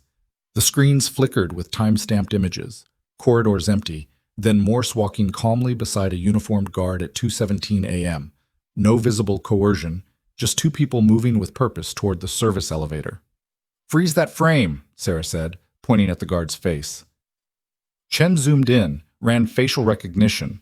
"Captain James Walsh, assigned to this facility 6 days ago. All credentials legitimate." He pulled up Walsh's full record, and within seconds the connection materialized on screen like a damning confession written in service dates and deployment rosters. He served under Aldridge, 3 tours, reassigned after Dark Compass to a logistics desk. Career effectively buried. "Loyal or terrified?" Rains asked. "Does it matter?" Sarah was already moving toward the equipment lockers. "Either way, he's got Morse and we're losing time." Chen intercepted her. "You're not going anywhere without a plan." Walsh checked out an SUV at 2:23 a.m. using valid authorization. 6-minute head start, which means Morse has been gone nearly 2 hours while we stood here talking. "Then stop talking and tell me where they went." Webb's face appeared on the monitor from his hospital bed 2 floors down, pale but alert. "Aldridge needs somewhere he controls, somewhere off-grid but accessible. Former military installations, the kind that are officially closed but still maintained." Chen's fingers flew across the keyboard, pulling up a regional map dotted with decommissioned facilities. 7 locations within a 4-hour radius, each one a potential hiding place. But Rains was already narrowing the options, his tactical mind cutting through possibilities with surgical precision. "Communications infrastructure," he said, pointing at 3 facilities that met the criteria. "Aldridge needs to monitor what's happening with the investigation, and he needs an exit, airport, border, somewhere he can vanish if everything collapses." "The Riverside Training Facility," Webb said with absolute certainty, 40 kilometers south. "Aldridge ran field exercises there in 2021. He knows every inch of that place, probably still has the access codes they never bothered to change when they mothballed it." Sarah was already gearing up, checking the tactical vest Chen's team had provided, the weight of the sidearm familiar and foreign all at once. "How long to get tactical units in position?" 90 minutes minimum, Chen said. "Longer to plan an extraction that doesn't get Morse killed." "We don't have 90 minutes. Sarah locked eyes with Chen. "I'm going now, with or without your approval." The silence stretched taut as wire until Rain spoke. "Then I'm going with her." Chen's jaw worked, calculating risks against outcomes, protocol against reality. Finally, he nodded. "Tactical team will stage outside. You get visual confirmation Morse is there, assess the situation, signal when ready." "But Sarah, if this goes wrong, if you're compromised." "I know the risks." The drive through pre-dawn darkness felt endless and instantaneous, time compressing in that strange way it does when adrenaline sharpens every sense. Sarah rode shotgun while Rains drove despite his injuries, his hands steady on the wheel, his eyes scanning the road ahead with the hypervigilance of someone who'd survived too many ambushes to ever fully relax. "You don't have to do this," he said quietly. "You've already done more than anyone had a right to ask." "Neither do you. That leg will hurt whether I'm sitting in a bunker or pulling Morse out of whatever hole Aldridge stuffed her in." Rains glanced at her. "Besides, you're the one who jumped into a freezing river. I'm just the guy who can't let a combat medic go into a hot zone without backup." The Riverside Training Facility materialized from the darkness like something conjured from nightmare. Chain-link fence sagging in places, buildings low and dark except for one structure showing light through narrow windows. Chen's voice crackled through their comms. "Thermal imaging confirms 4 heat signatures in the main building. Vehicle matching Walsh's SUV parked on the west side. Tactical team is 2 minutes out. Sarah and Rains approached from the east, using broken terrain and shadow for cover. The fence had gaps that might have been neglect, or might have been deliberate. Either way, they slipped through and moved toward the lit building with the kind of careful silence that comes from training and necessity. At the window, Rains peered in first, then gestured for Sarah. Inside was a room that had probably been used for briefings, maps still on walls, chairs arranged in rows, everything covered in dust except the center where recent activity had disturbed the accumulated years. Morse sat in a chair, wrist bound with zip ties, but otherwise appearing unharmed. Walsh stood to her left, weapon visible. Another guard Sarah didn't recognize flanked her right. And pacing in front of Morse like a professor delivering a lecture was General Marcus Aldridge himself, still wearing his uniform despite being relieved of command, the stars on his shoulders catching light like accusations. A fourth person, civilian clothes, expensive suit, lawyer written in every line of his posture, stood holding documents, occasionally interjecting as Aldridge spoke. Rains photographed through the window, transmitted to Chen. The response came immediate. Confirmed. Hold position. But Sarah saw something that changed her calculus entirely. In the corner, partially obscured by shadow, sat a laptop with its screen glowing. A video call active, someone watching this whole scene unfold from remote safety. She couldn't see who was on the other end, but the implications made her stomach tighten. Aldridge wasn't operating alone. He had support, guidance, maybe even direct orders from someone higher up the chain. She was about to signal Rains when Aldridge pulled a sidearm from his belt holster, gesturing with it for emphasis as he spoke. Not pointing it at Morse directly, but the threat was crystalline clear. The lawyer thrust documents toward Morse, clearly wanting her signature on something that would undermine her testimony or recant her statement or otherwise give Aldridge legal cover. Sarah made her decision. She found the service door, ajar, probably for quick exit, and slipped inside. Rains followed without question, weapon drawn, moving with professional silence despite the limp that would probably never fully heal. They navigated corridors that smelled of mildew and disuse, following the sound of Aldridge's voice growing louder with each step. Must understand that this transcends individual careers or reputations. The precedent we establish here affects every commander who has to make impossible choices with imperfect intelligence. If you testify, if you allow this prosecution to proceed, you're not just destroying me, you're crippling our military's ability to respond decisively to threats. Morse's response came clear and unwavering. You murdered 73 civilians and spent 18 months burying the evidence. That's not imperfect intelligence, General. That's criminal negligence wrapped in institutional arrogance. You're being naive. Those deaths were tragic, yes. But in the context of operations designed to prevent larger catastrophes, don't lecture me about context. I wrote the intelligence reports you altered. I saw you remove every qualifying phrase, every uncertainty marker, every warning that the targeting data was questionable. You knew, and you ordered the strike anyway. Sarah reached the doorway, positioned herself beside the frame where she could see the full room. Rains took the opposite side, and they exchanged the kind of wordless communication that happens between people who've trusted each other with their lives. 3, 2, 1. They moved. Sarah came in fast on Walsh's blind side, muscle memory from Afghanistan dictating every motion. She struck his weapon hand with the edge of her palm, forcing the gun down and away from Morse, then used his own forward momentum against him. The sidearm clattered across concrete. Walsh stumbled, reached for it, and Sarah kicked it further away before he could recover.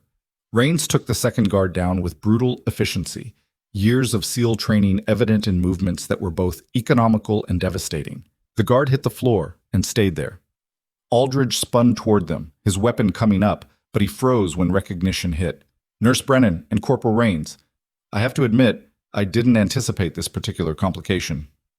Step away from Dr. Morse, Sarah said, her weapon trained center mass on Aldridge with hands that were steadier than her racing heartbeat.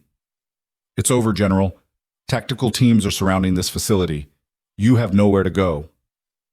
I think you'll find I have considerably more options than you realize. Aldridge's weapon remained pointed at the floor, but his finger rested on the trigger guard with the easy familiarity of someone who'd carried weapons for 3 decades. You've been remarkably resourceful, I'll grant you that. Surviving multiple termination attempts, protecting evidence, even tracking Dr. Morse to this location. but resourcefulness only carries you so far when facing institutional power that predates your birth. Your institutional power evaporated the moment they relieved you of command, Rains said. Now you're just another criminal trying to intimidate witnesses and flee justice. I'm a general who made difficult decisions in service of his country, now being persecuted by individuals who fundamentally misunderstand the realities of modern asymmetric warfare. Aldridge's voice carried the conviction of someone who'd told himself this story so many times he actually believed it. Those civilians in Dark Compass, their deaths were tragic. But they were also unavoidable given the intelligence parameters and operational constraints we faced. I won't apologize for executing my duties.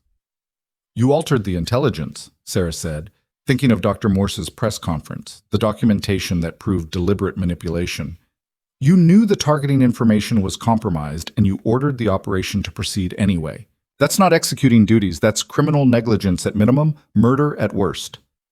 I made a tactical judgment that the potential threat represented by the target outweighed the uncertainty in our intelligence picture. Every commander makes those judgments daily. Aldridge took a step toward them. Now, I suggest you lower your weapons and we discuss this situation rationally. There's still time to prevent this from becoming a circus that damages everyone involved, including yourselves. Don't move again, Rains said, his voice carrying the flat certainty of someone who would absolutely follow through on the implicit threat. I will shoot you if you force the issue. You won't. Because despite everything, you're not a murderer, Corporal Rains. You're a soldier who followed lawful orders and now experiences regret about the outcome. I understand that psychology intimately. I even sympathize with it. But killing me here now, in what could easily be characterized as a revenge execution, that makes you the criminal and validates every argument I've made about unstable veterans. Sarah saw the strategy crystallize. Aldridge was trying to provoke them into action that would undermine their credibility, or alternatively buying time for whatever contingency plan he had in motion. She needed to shift the dynamic. Dr. Morse, are you injured? My wrists are going numb from these restraints and my professional pride is severely bruised, but physically, I'm intact, Morse replied with remarkable composure. Though I would deeply appreciate someone cutting these zip ties before permanent nerve damage becomes a concern. Sarah moved toward Morse, keeping her weapon and most of her attention on Aldridge, but the general made no move to stop her, just watched with that calculating patience that suggested he was waiting for something specific to happen. The answer came 5 seconds later, when the building's power failed completely, plunging them into absolute darkness. Sarah dropped instantly, training overriding conscious thought. In darkness, standing elevation equals death. She heard movement, a grunt of pain from Rains, the sound of running footsteps receding. Her hand found Morse's arm in the blackness. Stay down, she whispered. Emergency lighting kicked in after what felt like an eternity, but was probably 5 seconds. Dim red bulbs that provided just enough illumination to navigate. Aldridge was gone. The lawyer had vanished. Walsh had recovered his weapon and was moving toward the exit where a door stood open to the pre-dawn gray outside. Rains was on the ground, blood seeping through his sleeve where someone had struck him during the chaos. But his eyes were clear and his weapon was up. I'm functional, he said, before Sarah could ask. Get Morse mobile, I'll cover. Sarah cut Morse's restraints with her tactical knife and helped the older woman to her feet. Can you run if necessary? I ran the Boston Marathon at age 47. I believe I can manage whatever distance is required. Sarah keyed her radio. Chen, Aldridge is mobile inside the facility, heading toward west exit. Walsh is armed and accompanying. We have Morse secure. Chen's response crackled with interference. Tactical team is breaching now. Hold your position, and... Gunfire erupted from outside, the sharp reports of rifles followed by the deeper boom of something heavier. The tactical team engaging, but with who? Aldridge and Walsh, or had the general brought more assets than thermal imaging had revealed? We're not holding anything, Rains said, already moving toward the exit they'd used. Staying stationary makes us targets if Aldridge has a backup team. They navigated through the darkened facility, moving toward the east where they'd entered. Behind them, more gunfire shouted tactical commands, the organized chaos of a military engagement. Sarah kept Morse close, one hand on her arm to guide her, the other holding her weapon with trained readiness that felt both alien and entirely natural. They emerged into pre-dawn light, where Chen was coordinating his team from a mobile command vehicle bristling with communications equipment. Relief washed across his face when he saw Morse. You're safe. Thank... He stopped himself. You're safe. That's what matters. I appreciate the extraction, but General Aldridge is attempting to flee, Morse said with remarkable composure for someone who'd been held hostage. He has at least 2 personnel with him, possibly more, and he seemed remarkably confident about his exit strategy. Chen was already coordinating through his radio when his expression changed, listening to something that made his jaw tighten. Helicopter inbound from the south. Private registration, no flight plan filed, coming in fast and low. Sarah understood immediately. Aldridge's escape wasn't a ground vehicle, it was aerial extraction, probably heading to a private airfield, then out of the country to somewhere without extradition treaties. He'd been planning this contingency all along, probably had been since the moment the investigation started gaining traction. Can we stop it? She asked. Not legally. We don't have authority to engage civilian aircraft, and by the time we navigate the bureaucratic channels for proper authorization, he'll be airborne and effectively untouchable. Chen's frustration was evident in every line of his body. We can track his destination, pursue through diplomatic channels, but he's a 3-star general with financial resources and international connections. He'll disappear into a country that doesn't care about American war crimes prosecutions, and we'll spend years filing extradition requests that get politely ignored while he lives comfortably on a beach somewhere. Sarah looked at the facility, at the helicopter now visible as a dark shape against the lightening sky. There has to be a way to stop this. Rains was studying the approaching aircraft with the analytical focus of someone whose previous career had involved calculating wind speed and bullet trajectories over impossible distances. The helicopter needs to land to extract him. That's when he's vulnerable, when he's exposed between the building and the aircraft. If we can delay his boarding long enough, even just a few minutes, the helicopter can't wait indefinitely without attracting attention. How do we delay a man who's demonstrated he's willing to shoot anyone who gets close? Morse asked. Sarah had an idea that was equal parts desperation and tactical insight. With the one thing he wants more than escape, insurance that we can't testify against him. She looked at Chen. Can you access that laptop feed we saw in the briefing room, the one showing someone watching remotely? Chen worked his communications equipment, routing through the building's compromised network. I can try. What are you thinking? Aldridge said he has institutional power. That means people in positions of authority who are invested in protecting him, people who've been watching this situation develop and offering guidance. Sarah's mind raced through implications. If we can identify who's on that video feed, who's been actively helping Aldridge orchestrate this cover-up, then we have leverage. Evidence of conspiracy that extends beyond one general's crimes. Chen managed to tap into the building's network, access the laptop still running in the abandoned briefing room. The video feed was active, and on the other end was a face that made Sarah's stomach drop like a stone.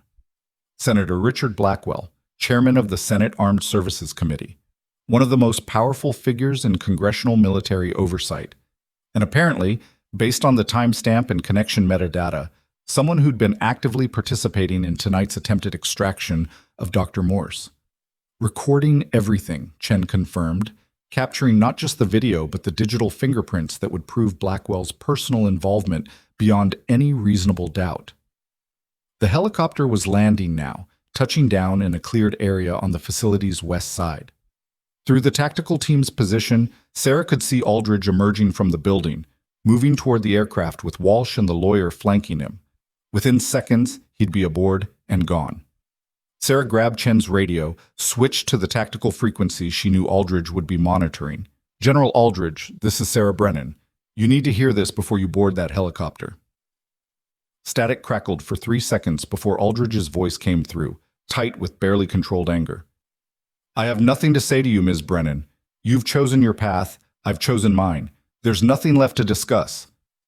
We have the video feed, the one showing Senator Blackwell coordinating with you in real time, helping you plan the cover-up, advising you on how to discredit witnesses and suppress evidence. That's conspiracy at the federal level, General. And when we release this evidence to every major news outlet and Congressional Oversight Committee, Senator Blackwell goes down with you. Is he prepared for that sacrifice? Is he prepared to destroy his career and face federal prosecution for your escape? Silence on the other end. Through Chen's tactical feed, Sarah could see Aldridge had stopped moving. He stood halfway between the building and the idling helicopter, clearly weighing options that were all bad. Then a new voice on the channel, Blackwell himself, his senatorial authority evident even through radio distortion and interference. "This is Senator Richard Blackwell. I don't know what you think you have, Ms. Brennan, but I assure you any allegations of impropriety are completely unfounded. My involvement with General Aldridge has been purely in my official oversight capacity, following all applicable regulations and protocols." "Then you won't mind if we release the time-stamped recordings of you discussing how to suppress physical evidence, how to delay tribunal proceedings through procedural manipulation, how to coordinate media campaigns designed to discredit witnesses through character assassination." Sarah was bluffing partially. They had video of the connection and metadata proving communication, but not necessarily audio of every conversation. But Blackwell didn't know the precise limits of what they'd captured. "You're already complicit, Senator. The only question remaining is whether you want to go down defending a war criminal or whether you'd prefer to cut your losses and cooperate with federal investigators." More silence. Longer this time. Sarah watched through the tactical feed as Aldridge's posture changed subtly, his confidence visibly eroding as he realized his institutional support was fracturing in real time. Blackwell's voice came back, noticeably colder. "General Aldridge, I'm afraid I can no longer provide counsel on this matter in any capacity. My office will be cooperating fully with all authorized investigations into Operation Dark Compass and related activities. I strongly suggest you avail yourself of proper legal representation and do the same." Translation clear as glass. "You're on your own. I'm not sacrificing my career for yours." Aldridge stood frozen halfway to the helicopter, the rotors creating wind that whipped his uniform and turned the moment into something almost cinematic. Sarah watched as the fight visibly drained from him, as he processed that his political protection had evaporated, that running would just postpone the inevitable, that he couldn't escape the evidence or silence all the witnesses or buy his way out of consequences. The general turned and walked away from the helicopter. He walked toward Chen's command vehicle with his hands raised, weapons still holstered but clearly visible. When he reached the perimeter Chen's team had established, he stopped and looked directly at Sarah. "You have absolutely no comprehension of what you've done," he said quietly, his voice carrying despite the helicopter noise. "The precedent this establishes, the operational paralysis this will create, the damage to military effectiveness." "The precedent is that war crimes have consequences," Sarah interrupted, surprised by the steadiness in her own voice. "That covering up the deaths of innocent civilians isn't acceptable regardless of how many stars you wear or how many political allies you've cultivated. Those 73 people deserve better than being buried in classified files and forgotten." Aldridge's expression was unreadable, decades of military discipline containing whatever he actually felt.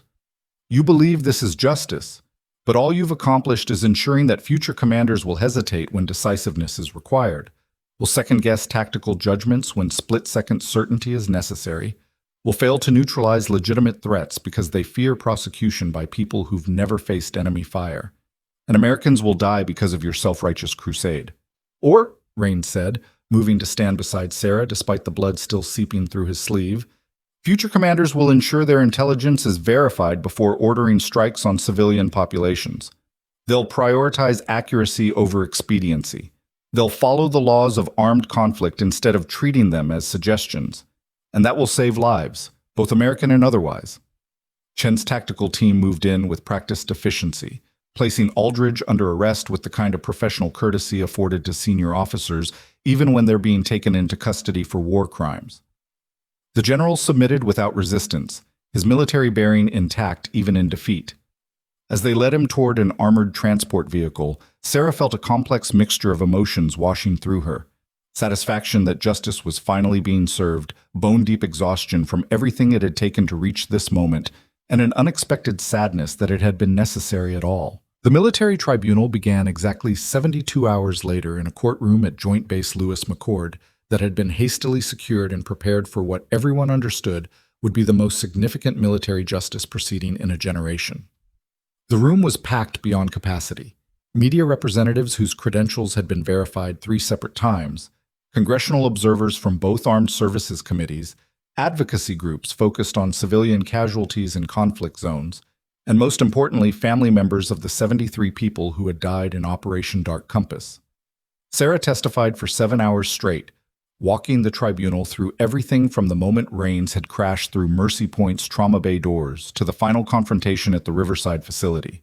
Her testimony was methodical, factual, corroborated by evidence at every turn. The defense attorneys tried to paint her as someone seeking attention or motivated by anti-military bias, but the documentary evidence made those characterizations impossible to sustain. Rains testified next, his account of the operation itself devastating in its clinical precision. He described the pre-operation briefing where warning indicators about the target location had been raised and dismissed.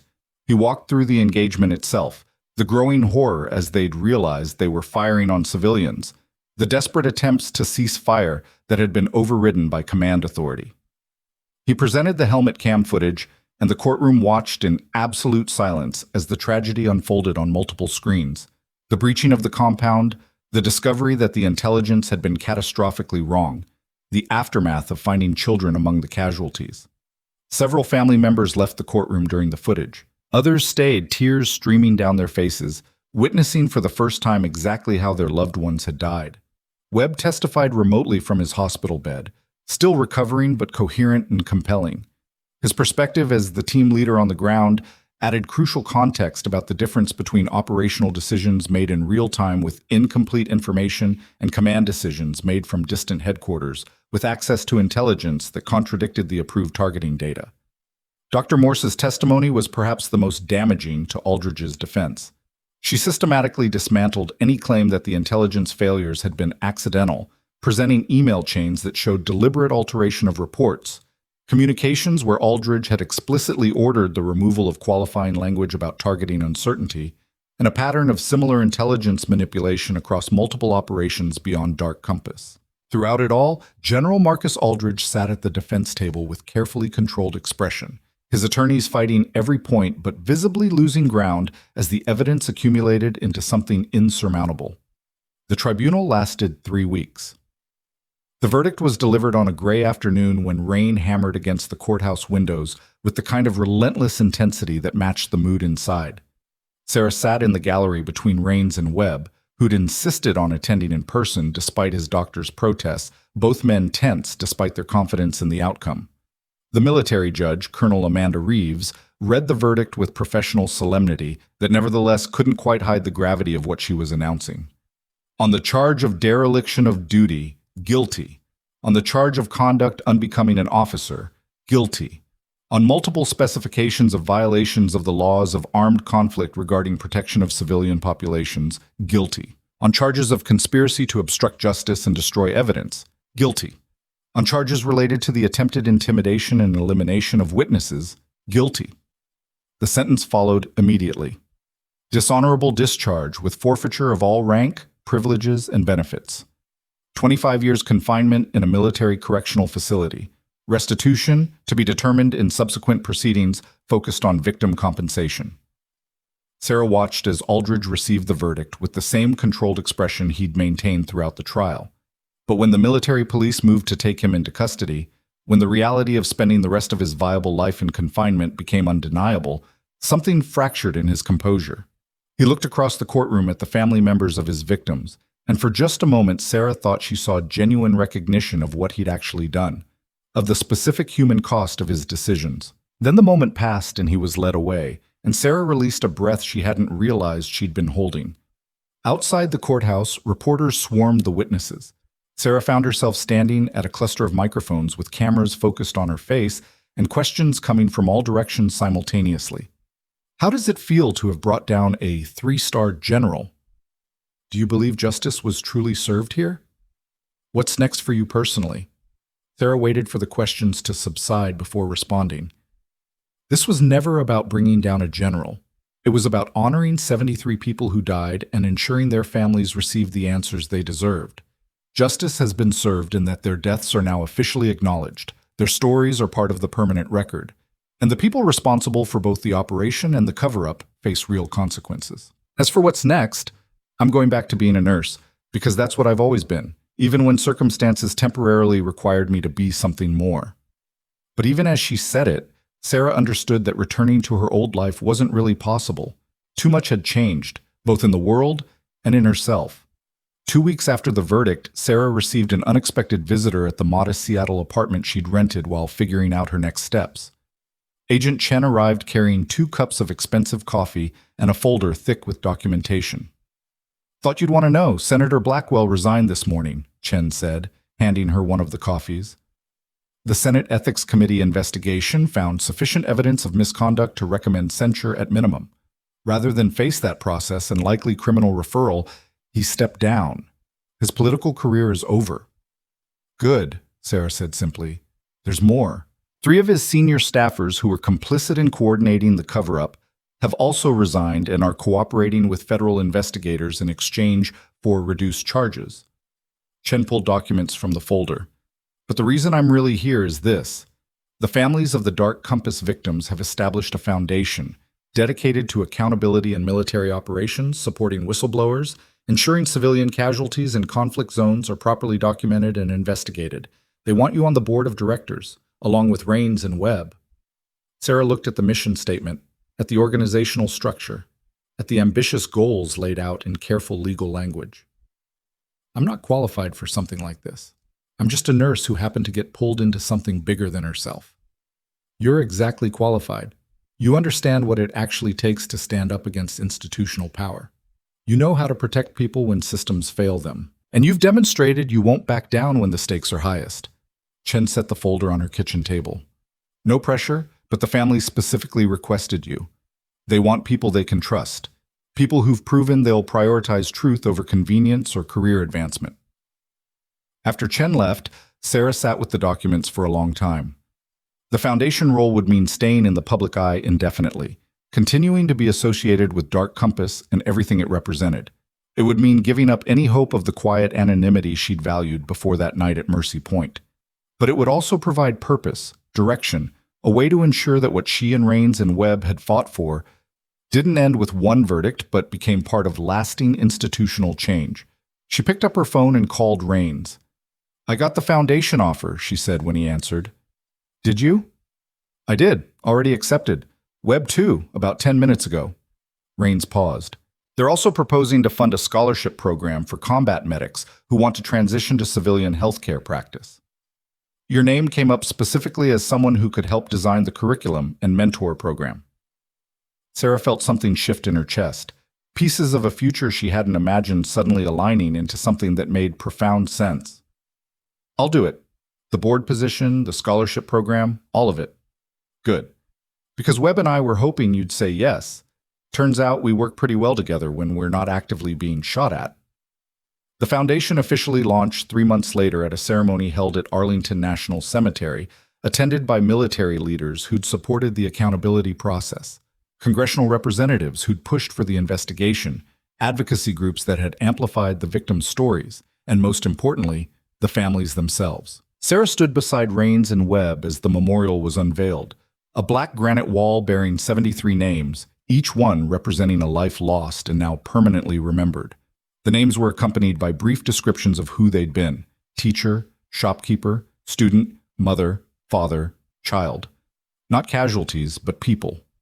2 years after the verdict, Sarah found herself testifying before Congress again, this time on proposed legislation that would strengthen protections for military whistleblowers and create independent review mechanisms for allegations of civilian casualties.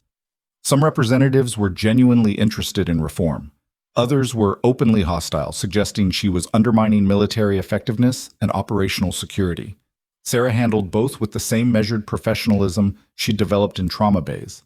"The purpose of this legislation isn't to make military operations impossible," she explained to a senator who'd spent 10 minutes grandstanding about the importance of trusting commanders.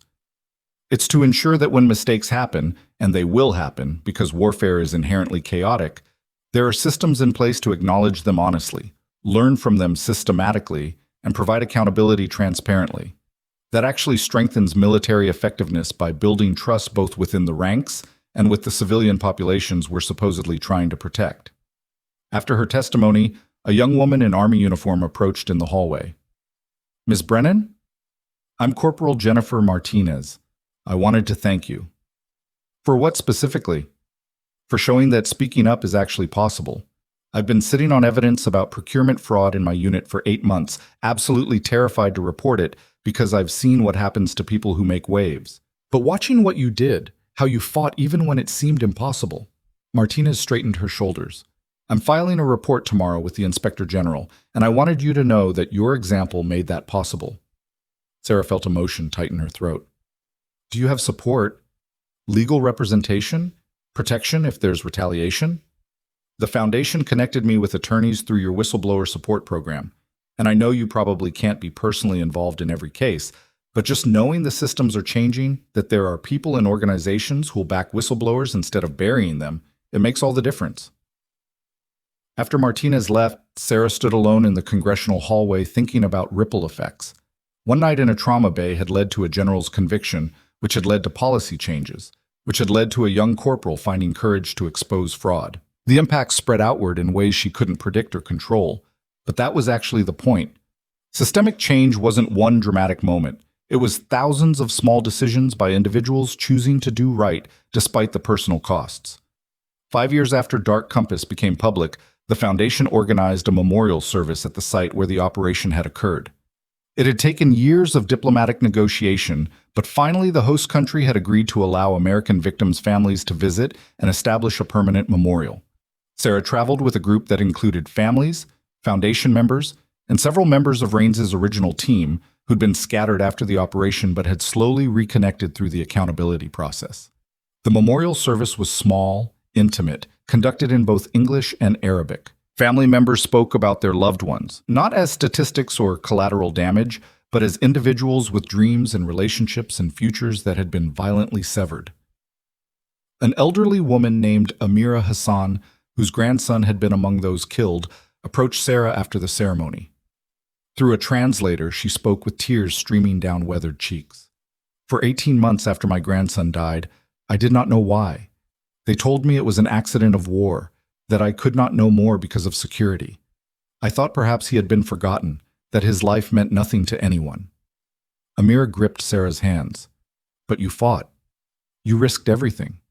And now I know that my grandson mattered, that his death was not forgotten, that his name will be remembered on stone that will last longer than my lifetime. That is a gift beyond price. Sarah embraced the old woman, feeling the weight of everything they'd all endured to reach this moment of acknowledgement and closure. 10 years after that night at Mercy Point, Sarah was invited to give the keynote address at the National Conference of the Emergency Nurses Association. The official topic was ethical decision-making in crisis situations, but everyone understood they wanted to hear about Dark Compass and what had followed. Sarah stood at the podium looking out at an audience of several thousand nurses and thought about how to distill everything she'd learned into something genuinely useful. I was nobody special, she began. Just a trauma nurse working night shift in a small-town hospital that handled logging accidents and highway pileups. I didn't have political connections or institutional power or even particularly exceptional clinical skills. What I had was a willingness to recognize when something was profoundly wrong and a stubborn refusal to look away from it. She described that first night, the soldier who'd arrived bleeding and desperate, the moment she'd heard his call sign and made the split-second decision to step between him and armed security guards who were about to escalate a bad situation into a potentially fatal one. That decision led to everything else that followed: the investigation, the tribunal, the accountability, the systemic changes. But it started with one choice in one moment when I could have very easily stayed safe and silent and convinced myself that it wasn't my problem to solve. Sarah looked across the audience of healthcare professionals. Most of you will never face a situation as dramatic as a general trying to cover up war crimes. But every single one of you will face moments when systems fail patients, when institutional priorities override proper care, when speaking up means risking relationships or career advancement or professional reputation. And in those moments, you have to decide who you fundamentally want to be. She talked honestly about the cost of speaking up, the genuine danger, the crushing exhaustion, the way it had permanently altered the trajectory of her life. But she also talked about the cost of silence, about patients who suffer when no one advocates for them, about the way complicity and wrongdoing corrodes your sense of self until you can't recognize the person looking back from the mirror.